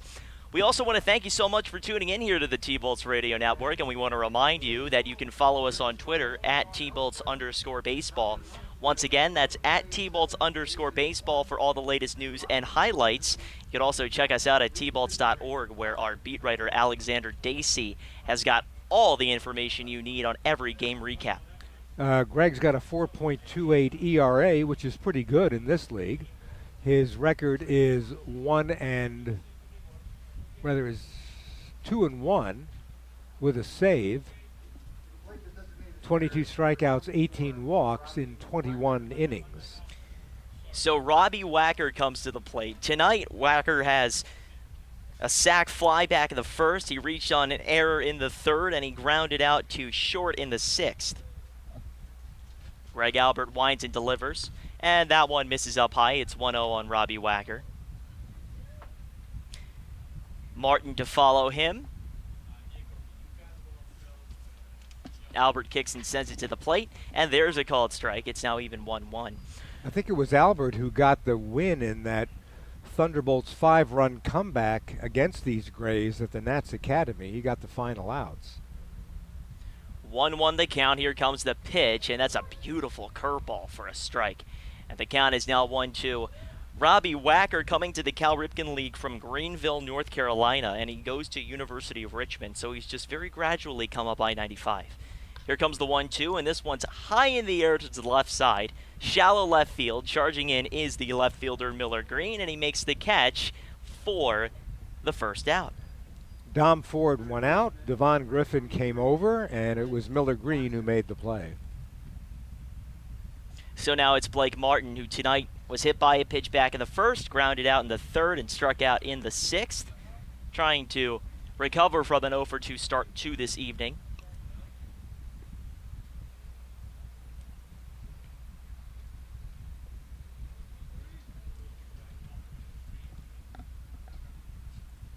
And Albert's first pitch is down and away for a ball, the count 1-0. So Albert has a very slow, deliberate motion in which he hides the ball and then comes across, and you only see it at the last second coming out of his hand. 1-0 pitch is a called strike. Halfway swing, but it was a strike nonetheless. Greg Albert goes to UMBC, and he's from Medford, New Jersey. One of many Jersey and New Yorkers to come down to Maryland for college. Here comes the 1-1. This one fouled out a play to the right side. So it's now 1-2 on Blake Martin. So the big right-hander gets the first out, working on the second. And with one down and no one aboard, he has an opportunity here to lay it on to Blake Martin. A 1-2 count, and Albert will take a moment off the mound. Blake Martin, a native of Pasadena, but not Pasadena, Maryland, not Pasadena, California, Pasadena, Texas. Here comes the 1-2, and that bounces away for a ball. It's now 2-2 on Blake Martin. Well, there are a lot of cities that have foreign names. There's a Paris, Kentucky. Yes, of course. Rome, New York. Yeah, right near Syracuse. I know it well. It's a beautiful little town. I had a chance to call a football game there last year. Here comes the 2-2. This one's ripped up the middle. That's a base hit. So a line drive single for Blake Martin. He gets aboard with one down. And now it's Alex Vasquez coming to the plate. Tonight he is 0 for 2 with a walk. And now the tying run stands at first base in the late stages, top of the 8th inning. So things tense up a little bit whenever there's a runner on. See, now you've got me thinking about cities that are named after other older cities. Syracuse is one of them, too. Right, named after the, was it? Italy. Italy, yeah. yeah. It's on Sicily, the original Syracuse, I believe. First pitch is down and away for a ball. It gets away from Brady and advancing, or rather gets away from Traynor, and advancing down to second base is Blake Martin. It's called a wild pitch. It makes sense. The pitch was a little bit errant out towards the right of Luke Traynor. So that changes things. It does. Now a runner in scoring position, the tying run. And this is taken for a called strike by Alex Vasquez. So it's now 1-1. Vasquez from Delaware State University is a local guy. He grew up in Woodridge, Virginia. .250 batting average on the year, over 28 at-bats. The 1-1 pitch is lined to the left side plate on a bounce by Dom Ford. Backhand fires over to first. Steps on the bag by Tony Gallo. And did he get? I don't think he got him. No, he's safe. He's safe over there at first. The umpire didn't make a signal, and I say rightfully so because it wasn't very close, but I wasn't sure if Tony Gallo got back to the bag. So down at third now is the lead runner, Blake Martin, and over there at first with an infield single is Alex Vasquez. So Dom made a great play, just could not make the throw in time. The throw was a bit high, but I think Vasquez would have beaten it. Now we have a pinch hitter. This is Trey Terry into the game. And the first pitch to him is a called strike, the count 0-1 with runners at the corners and one down. So 2 hits here in the inning after the 1 out. And Albert on the rack here. Here comes the 1-1. And that'll be a called strike. The scoreboard here says 1-2. It should be, yeah, there we go. Now we're fixing it.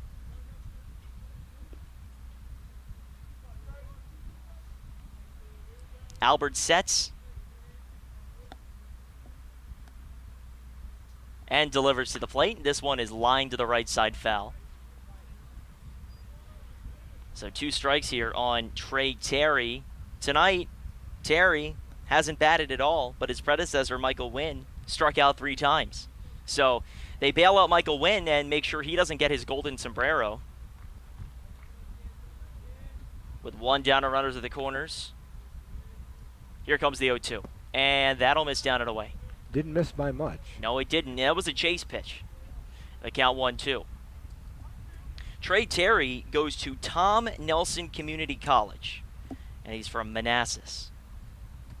For those of you that aren't from here, that is in Virginia, not too far. Runner goes down to second, and this one's down low for a ball. And they'll give him second base, because if they throw down to second, you know the lead runner, Blake Martin's, coming home. So now 2 in scoring position, the tying run at third, the go-ahead run at second, and Trey Terry batting with 1 down. Greg Albert sets and delivers the 2-2, and that just misses outside. They count now full 3-2. So Albert 1 pitch away from loading him up for the top of the order.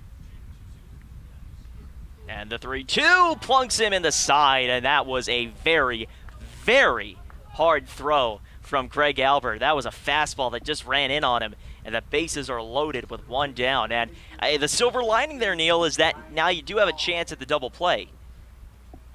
Well, you do, but boy, oh boy, a base hit now could bring in 2, and depending upon where the hit goes and how far, could clear the bases. And Brian Call has 2 singles tonight, scored a run. That's going to be it, I think, for Greg Albert as Doug Reamer comes out. I think it's going to be Tyler Dyball coming into the game, and yes, he is. So the night is over for Greg Albert, and it didn't go quite as planned. Tonight, unfortunately for him, 2 singles and a hit by pitch, and all of the runners aboard right now are his responsibility.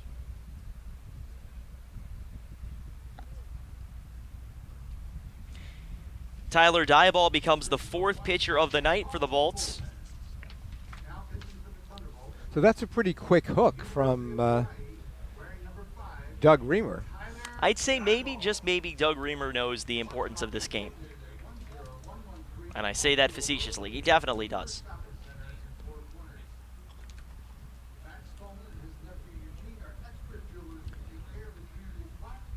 Well, the wheels turn and the suspense builds here as Albert pitched a third of an inning, gave up 2 hits, faced 4 batters, but as you said, the runs are his responsibility.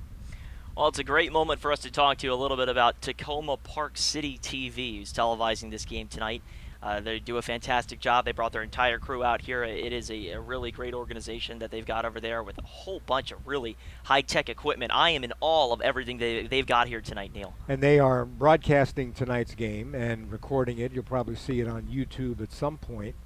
But they've committed to doing these 2 games, and they said if we're in the playoffs, and we're in the playoffs, if we make a deep run and if we get to the championship series, then perhaps there's a chance that they would do another broadcast. It just, you can see the effort, and of course it's boiling in this booth, and with all the gear they have brought up, it's quite an effort on their part. It is, and they do a tremendous job. Outstanding leadership with Takoma Park City TV, and everybody down to the people operating the cameras and the switcher.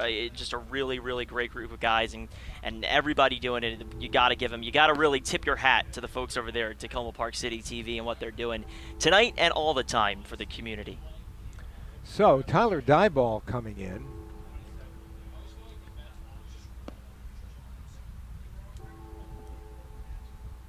Yeah, Dyball has an opportunity here to make a big impact for the T-Bolts, because the T-Bolts need him now more than ever in a situation where this game has playoff implications. With only 1 down and the bases loaded, the T-Bolts only lead by 1. 1-1 record, 5.85 ERA, been in 10 games, 3 saves, pitched 20 innings, struck out 18, walked 10, given up 24 hits. He has a win, and his 1 win came against the Grays. He pitched 3 innings in a 5-4 win. He pitched 1 inning in a 7-6 win. And Tyler Murray has come in behind the plate, maybe just to catch Dyball. So lots of changes here. And here's Brian Call. First pitch on the way. This one grounded to the left side. Dom Ford has it, fires to second for 1. On to first, and a scoop, and he's safe over there on the right side. They nearly had the double play, but that scores a run, and the game is tied on an RBI ground out. Neil, by a hair. By just a hair. That was a close play, and the first base umpire, John Epperson, called him safe. I think that was the right call. I think he beat it. Man, very close over there on the right side. The T-Bolts nearly coming up with one of the biggest defensive plays of their season. Almost. It just was hit a little too slowly to Ford to get it to Williams to make the pivot. Now it's Justin Johnson batting with 2 down and runners at the corners. This game is tied. The go-ahead run 90 feet away. And the first pitch is down low. It gets away from Trainer coming home. The fire over to back to home plate is not in time. And the DC Grays go on top as Luke Trainer went back to get the ball. He underhanded it over to a covering Dyball, and unfortunately for Dyball, he wasn't able to field the ball cleanly, and the run scores. That was Murray who the ball got past. He shoveled it over to Dyball, who never really got control of it because they would have had him at the plate. But He scores on what we'll see, what they'll rule that.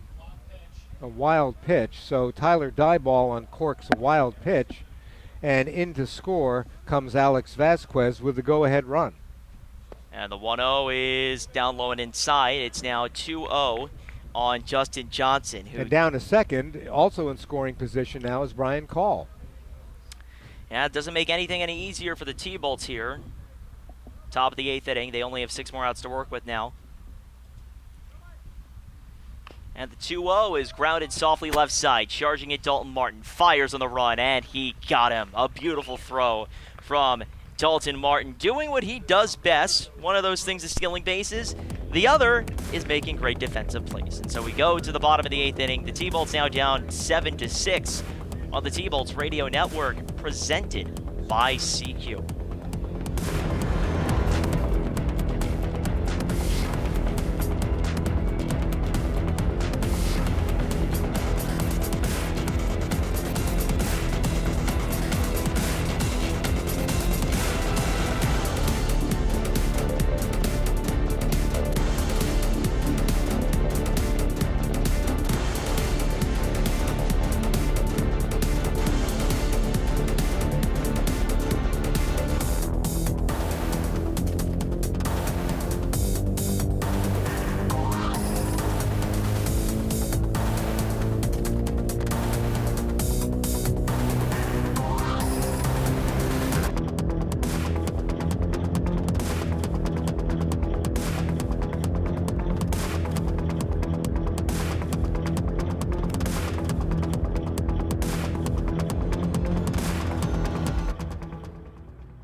So we're back at Blair Stadium, where now the Bolts find themselves trailing 7-6. And as we said, Julie, in these games are going to go down to the last pitch.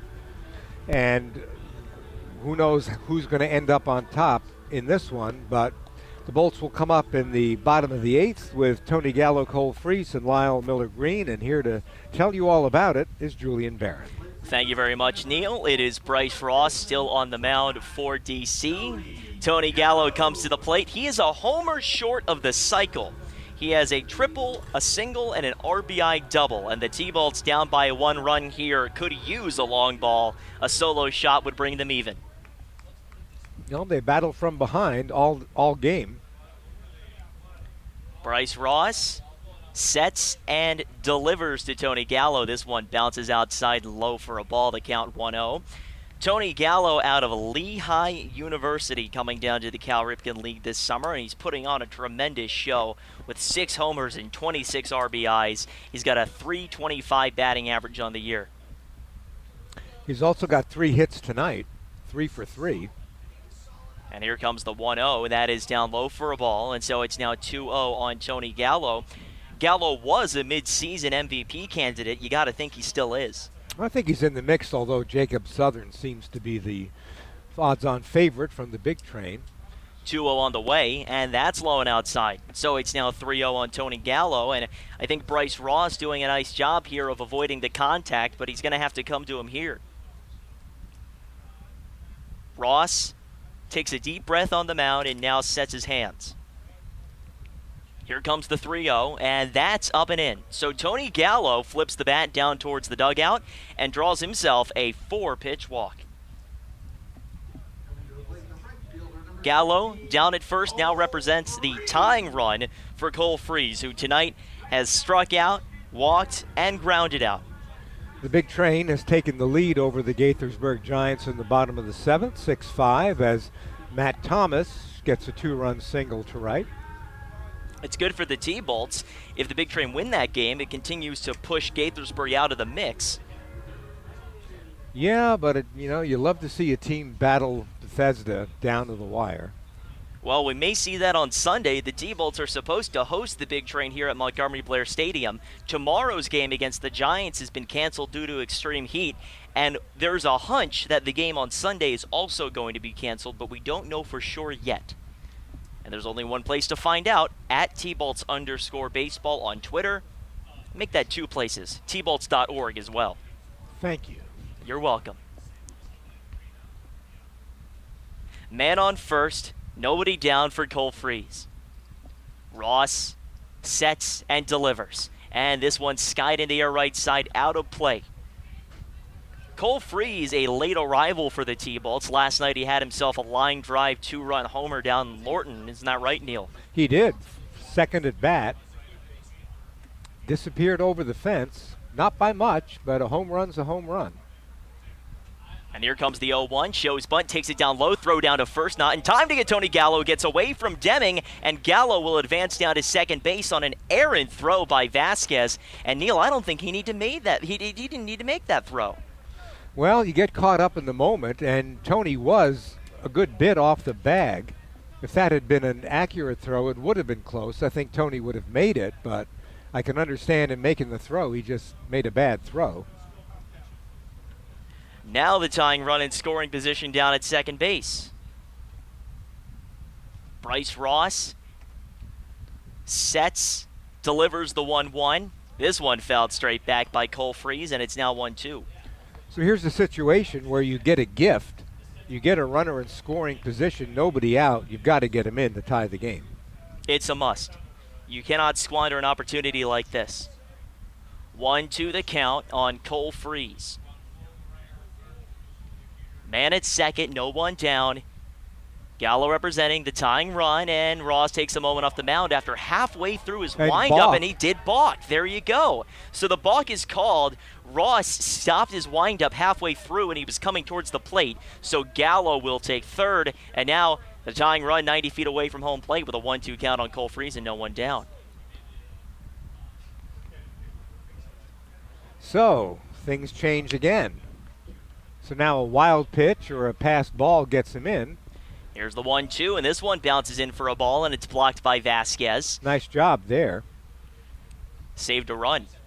So a walk, a throwing error, and a balk have Tony Gallo at third with nobody out in the bottom of the eighth, and a 2-2 count on Cole Freeze, who needs, with the infield in, it's a good chance to get a single through the drawn in infield. Here's the 2-2, and he strikes out looking. A beautiful curveball on the inside portion of the plate. There's the first out, and that'll give way to Lyle Miller Green. Tonight, Lyle Miller Green has had a little bit of success. Make that a lot of success. He's got 2 hits, 2 RBIs. Only one time he's come to the plate, and he hasn't gotten on base. He's 2 for 3. So Miller Green with a chance to tie the game here. And as we said, you got to take advantage of what they give you. First pitch on the way, and this one's lifted towards right center field and deep. Going way back his day. It's going to at least tie the game, and it's off the wall. Coming in to score easily is Tony Gallo. Down to second base is Lyle Miller Green, and he has tied this game at 7 apiece in the 8th inning. So an RBI double for Lyle Miller Green, who jumped on the first pitch and got it off the right field fence between Michael Wynn and Matthew Day. And just like that, we're tied up. It's like 2 heavyweight fighters in the middle of the ring in the 15th round, seeing who stands at the end. Sure does feel that way, except here we don't have judges. We actually have a score to go off of. Brendan Williams steps in now with the go-ahead run at second and a big swing and a miss of the first pitch. The count 0-1 with 1 down. Boy, the T-Bolts would love to take the lead here and go into the 9th inning with a lead and just a chance to put this one away. The truest of true statements by Neil Levon. You like that one? I do. The 3 true outcomes. Here comes the 0-1. That is down and in, and it's backhanded by Vasquez. The count now even 1-1 on Brendan Williams, who tonight is grounded into a double play, walked and then grounded out. So an 0-for-2 outing so far for the man out of New Mexico State. Infield at normal depth. And a 1-1 count here with the go-ahead run at second and 1 down. Here comes the pitch, and that just misses inside. So it's now 2-1 on Brendan Williams.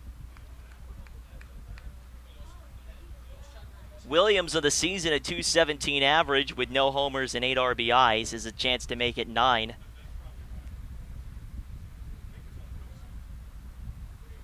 And here's the 2-1. This one ripped foul back to the screen, and it's now even 2-2. Well, if the T-Bolts do get the lead, the next frame has the chance to be the last one. We'll see who pitches. There's no activity, so I presume Tyler Dieball comes out.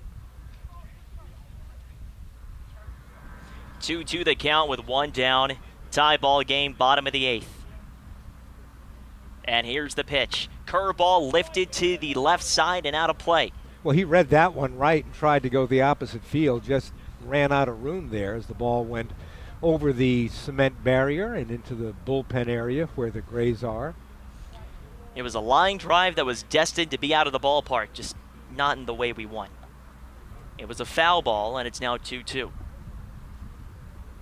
Here comes the pitch. This one tapped on the ground, softly left side. Charging it is the third baseman, Martin, and he will have no play. As going down to third base is Lyle Miller-Green. Standing at first is Brendan Williams, and he's got himself an infield single. So that has the advantage of moving Lyle Miller-Green to third with 1 out. And they'll have to bring the infield in now. I mean, yes, you could try to make the double play, but I think that's a big risk, because as we saw in the last inning with the T-Bolts. But they're not bringing the infield in.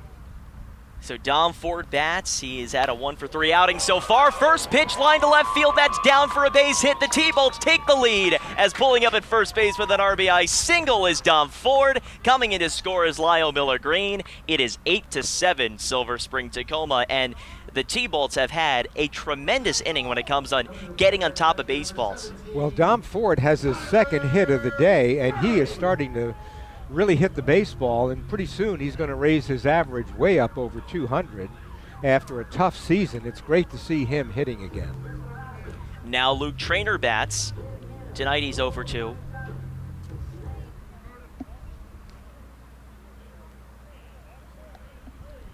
Oh no, rather Tyler Murray, excuse me. Tyler Murray, and the first pitch to him is down and away for a ball. They count 1-0. Murray came in to replace Trainer, I think, in the previous inning, or maybe it was the 6th inning, somewhere in there, very quietly. Yeah, we did not hear much about it. So Murray into the game. Well, Justin caught it, but we couldn't make the... And the next pitch is taken down and away for a ball. 2-0 now on Tyler Murray. Yeah, Justin caught it, but Justin's sitting to the left of you, so the message, I don't know, it's tough to translate all of that in the middle of the broadcast. We need to give him. Blame me. I oh no, I'm not blaming you. No, yeah, okay, yeah, all yeah, right, you sure. can do that. No, what I'm saying is we need to get Justin cue cards. That's what we need to do. You can write it down, hold it up. You could have emailed him, I mean, or texted him. I mean, come on. Paged me. I mean, there's so many options. 2-0. This ball lifted in the air, shallow center field, backing up Brian Call. He's got a chance at it, waiting and making the catch for the second out. So Luke Trainer, just kidding, Tyler Murray into the game, and he pops up and out for the second out. Here's Dalton Martin. So Dalton Martin, who had a single his last time up, he's another guy, if he starts to make solid contact, would be beneficial for the T-Bolts down the stretch. This has been an entertaining game. You'd say that again, with men on first and second and 2 down. Dalton Martin stepping in now, has had so far tonight a 1-for-2 evening. First pitch to him, fouled back to the left side. So the T-Bolts on top 8-7 here. They were down 7-6, but it was the prolific hitting, well rather first the getting on base. Tony Gallo got on base with the base on balls, and then Lyle Miller-Green drove him in with a double, but then a single by Brendan Williams, and then Dom Ford singled to drive in Lyle Miller-Green. And that gave the T-Bolts the lead. Here's the 0-1, and that's fouled back to almost the same exact place. And it's 0-2. So Dom Ford looking like a different batter. I mean, he is hitting with confidence. He's been lining the ball. What I Great tell to you, see that back. Yeah. Earlier this game, I said he's built for tough, and he is. I meant it. 2 for 4 tonight. Had 2 hits last night. Here comes the 0-2, and this one's fouled straight back. So Dalton Martin staying alive here with men on first and second. And 2 down, T-Bolts with that 1-run lead. Of course, if the T-Bolts win this game and we actually do play on Sunday, it'll be a clinching scenario for the T-Bolts. At least in terms of clinching that second round, or rather that first round bye, the second overall spot in the standings, which earns a first round bye behind the Bethesda Big Train. Here comes the 0-2. That misses inside. So it's now 1-2 on Dalton Martin.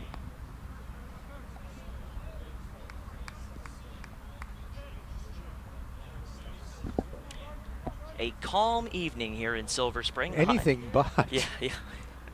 Yes, sir. I'm talking weather-wise, but... Oh, that's right. You're a big weather guy. Yeah, I am. In terms of the weather, it's been fairly calm. 1-2 on the way, and that's up high. Close so it's pitch. Yes, now 2-2 on Dalton Martin. Yes, the weather has been calm, at least in terms of avoiding the heat tonight. It's only 86, which feels like freezing temperatures after what we had today. Okay, Big Train 7-6 over Gaithersburg as Gaithersburg scored a run in the 8th. And here comes the 2-2, and this one's lined to the left side and backhanded but missed by Martin. It goes into shallow left field. 1 run is coming to score, and that's all they'll get, as pulling up at second base is Dalton Martin. So that does score Brendan Williams, and we'll see if they score that in error or in hit. I think that's going to be a hit because coming through, Brendan Williams blocked the view, really, of Blake Martin. Made it very tough. Well, we'll find out. Regardless, it's 9-7 T-Bolts now with a man at third and a man at second. So 2 in scoring position with 2 down for Devon Griffin.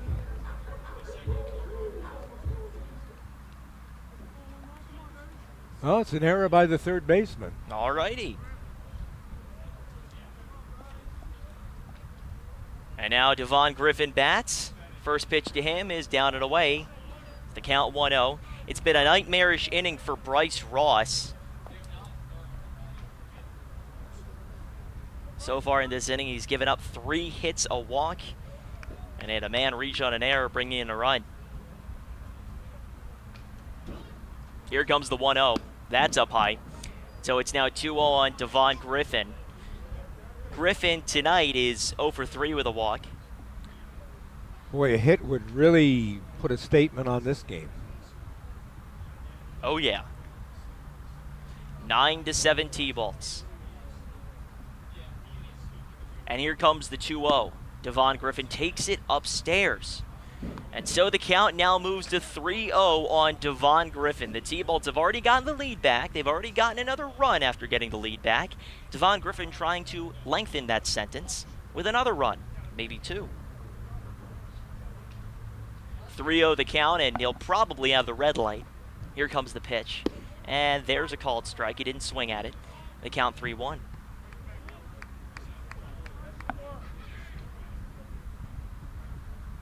Devon Griffin taps home plate with the bat. Ryan Call ready to go. Here's the 3-1. This one tapped to the ground, right side, slowly hit to Call, who will pick it up, fire on the run, and it is... No! He got him at first base. Oh, that was close. Yeah, Devon Griffin looked like he beat it out, but they call him out on a bang-bang play, and Devon Griffin is tossed out by Brian Call's throw from second. So that'll do it. Bottom of the 8th inning turns into the top of the 9th. If the T-Bolts have the lead 9-7, we'll see if they can wrap it up on the T-Bolts Radio Network, presented by CQ.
welcome back to the T-Bolts Radio Network presented by CQ. We head to the top of the 9th inning, and the T-Bolts nabbed the lead in the previous half inning, scoring 3 runs, going from being down 7-6, now up 9-7, and it's Tyler Dieball stepping onto the mound, continuing his outing, trying to close this game out against Noah Searcy, Austin Deming, and Matthew Day. And the first pitch from Tyler Dieball to Noah Searcy will be a ball down low. The count 1-0. So Bryce Ross was not helped by a balk, wild pitch, and 2 errors. Kind of things that teams do to beat themselves. 1-0 pitch to Searcy is a called strike on the inside corner. As we well know from this past season. Yes, we do. As Dieball sets and delivers the 1-1. This ball is lifted towards right center field. Going back is Cole Freeze, way back at the wall. That ball is going to fall in and bounce up against the wall. Running down to second base is Noah Searcy. Now he's chugging for 3. Here comes the throw from the cutoff man, the tag, and they got him at third base. A beautiful throw in from Dom Ford. He tossed it into Dalton Martin, who was right there to apply the tag. 1 down.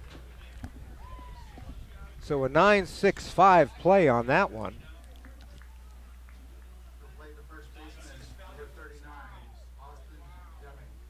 And now it is Austin Deming coming to the plate. Deming with 1 down and nobody aboard, trying to get the DC Grays rolling a little bit here in the top of the 9th and perhaps trying to get them to come back in this game. The first pitch to him is a called strike on the curveball. The count is 0-1. So Searcy gets a double on that and then gets thrown out trying to stretch it to third. 0-1 pitch from Tyler Dieball on the way. A big swing and a miss on a curveball. And the count is quickly 0-2. So now Dieball feeling it, has to thank his fielders for that play. With 1 down and nobody aboard, an 0-2 count on Austin Deming. Here comes the pitch. This one is fouled off out of play to the right side, so we'll do it again.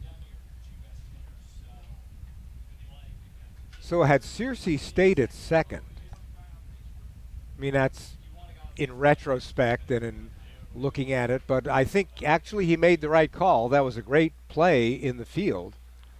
And here comes the 0-2. This one is sent to the right side softly. Charging in on it is Tony Gallo. He flips over to a covering Dieball, and they got him at first base. Dieball got there right as Austin Deming came down the line, and it was a really nice job of communicating between Gallo and Tyler Dieball. That was tough. Gallo had to get the ball to Dieball fast enough, but not that fast that it would be ahead of him. And then Dieball had to hit the bag with his foot ahead of Deming. Not an easy play, but they pulled it off. Now here's Matthew Day, who tonight is 0 for 3. With 2 down, the Grays down to their final out. And the first pitch is a called strike at the knees. The count is 0-1. So they're feeling it up here in the booth. A lot of hooting and hollering all over a Montgomery Blair Stadium to counteract the groans that were earlier. Here's the 0-1, and it's fouled off to the right side. So the Grays down to their final strike, 0-2. If the T-Bolts win this game, they will rise to 19-16 and set up a potential clinching scenario on Sunday against the Bethesda Big Train here at Montgomery Blair Stadium. But before we talk about that, let's see what happens. Here's the 0-2, and this one's fouled off to the right side. So Matthew Day just barely staying alive. As Dieball is just rearing back and throwing it. He is not doing subtlety in this pitching sequence. He is just going for it. If we had a speed gun, I think this that crowd would be wowed. Fast, yeah. Yes. Oh, my. That was a... And the 0-2 pitch once again on the way. That's taken down and away for a ball. So it's now 1-2 on Matthew Day. Day checked into the game as a pinch runner back in the first inning for Jordan Wiley. Wiley began his day and ended his day with an RBI double. Matthew Day has not been able to build on that. He's 0 for 3 so far to this point, as we just referenced. Here's the 1-2 and a big swing and a miss by Matthew Day. He goes down to the K, and the T-Bolts came back not once, but twice in this ball game to win 9-7 your final and they're now 19-16, just one win away from clinching a first-round bye in the playoffs. Well, that's one of those wins you call a character win because they had the lead, they lost the lead, then they came back to get it. Yes, they were helped by 2 errors, a balk and a wild pitch, but that's currency in the Ripken League, my friend, and what goes around comes around. So the Silver Spring Takoma Thunderbolts, 9 runs, 11 hits, they committed 3 errors. The DC Grays, 7 runs, 10 hits, they committed 2 errors.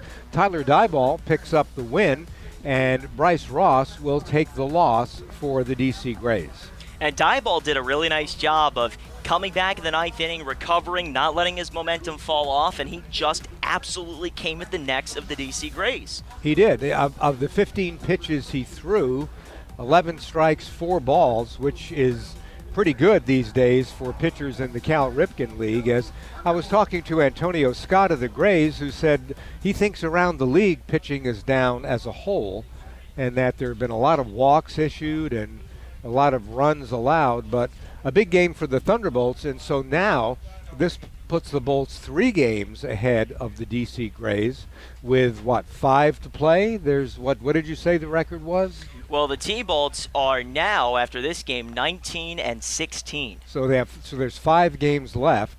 Actually, 19-16 is 35. There are 3 games left. Yes. One was canceled, so there's really 2 games left. That would be Monday and Tuesday. Well, actually, Sunday, no, Monday, Tuesday. There'd be 3 games left. Yeah, it's still 3 games because that's 38 without. No, the 38 mark is considering the canceled game tomorrow. Okay. So it is 3 games left.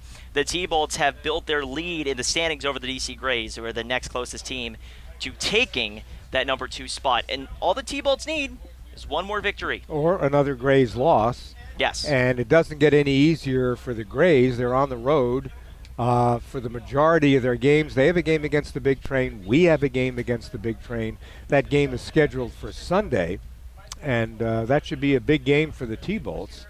Both a game that they would want to win to make a statement that if we did meet the Bethesda Big Train in the playoffs, hey, we're going to be there and compete. You're not going to roll over us. But we'll see what happens. The last time the Big Train was here, the Bolts took an 11-5 lead into the 8th inning and ended up losing the game.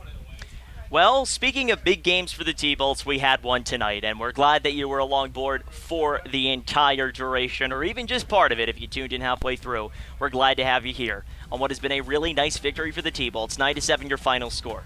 I'm Julian Barron for Neil Levon to my left and Justin Jaquist, our producer. We want to remind you that you can go to tbolts.org for the full game recap. Our beat writer Alexander Dacey is standing by with his ballpoint pen and ink ready to go. But until then, I'm Julian Barron once again. Thank you very much for tuning in. We'll see you next time at the T-Bolts Radio Network presented by CQ. I think that would be great. I don't have...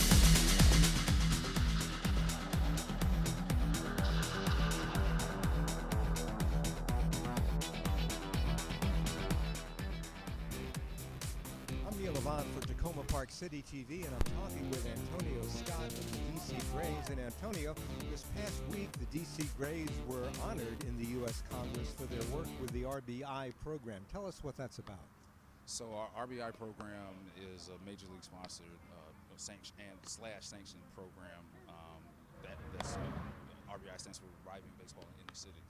So we adopted the program 4 or 5 years ago, and there's 3 components to our program. There's a 15-U boys baseball team, 18-U boys baseball team, and also 18-U girls softball component that we have as well too. So with the program, there's teams that come from all around different regions. Philadelphia has a team, Richmond, Virginia has a team, Norfolk, Virginia has a team, Baltimore has an RBI team, Prince George's County has an RBI team. So there are different teams within this region. Play in the Mid-Atlantic regionals. That's actually going on as we speak, as we're talking right now, down in Durham, North Carolina. Durham has a team as well too. So with the program, it allows a lot of kids from the inner city to play in quality style showcases and tournaments that are similar to travel ball, but without the cost. You know, a lot of the cost of travel ball these days are tremendous and outrageous. So a lot of the kids that play in inner city that are good enough to play at some of that, you know, at that level, don't get the opportunity because they don't have the resources to do so. So RBI allows them that opportunity to do that. So we've grown our program pretty much. I talked to Brad Burris, who I have to give a lot of credit to. He's run our program now for the past 4 years. Also Paris Inman helped get it off the ground. Brad called me a little earlier today. We did win our first game in the tournament this year, so we're hoping to, you know, win the championship. We feel like this year is the strongest team we've had going down there on the baseball side. Our girls softball team, just to kind of speak about them, they've been a little bit more successful than the boys even throughout the past couple of years because they've the past, I think, 2 years they've been in the championship game. Unsuccessful though, coming up short, losing, but we're hoping this year they can kind of get over the tide too. So it's a great program and we're very proud of it, and getting the recognition from Eleanor Holmes Norton this past week was just a great honor, and you know, we hope to keep building on it. Now, do the Grays players get involved with this? So yes, through, you know, each summer in and out, our players do like special clinics that we kind of set up for our RBI kids. We have events at some of our What a Grays. that's so typical. Where our kids come out and they get to, you know, get a little bit of the college experience again, running out on the field with our guys. You know, we have sessions that they get to talk to them about college because a lot of our kids are in middle school and high school, so the next step for them is trying to get them into college. So it's good for them to kind of engage with some of our college players and get that kind of interaction and some of that prep. And these guys are from all over the country, so they get different perspectives and they can bring a lot of different you know, ideas and thoughts from different programs to the table. So our kids get that experience, that exposure. And the Grays will continue this program in the near future? Absolutely. We hope it goes on forever. Or as long as RBI, you know, exists, we hope that our program exists. Antonio Scott of the DC Grays talking about the RBI program. I'm Neil Levon for Takoma Park City TV.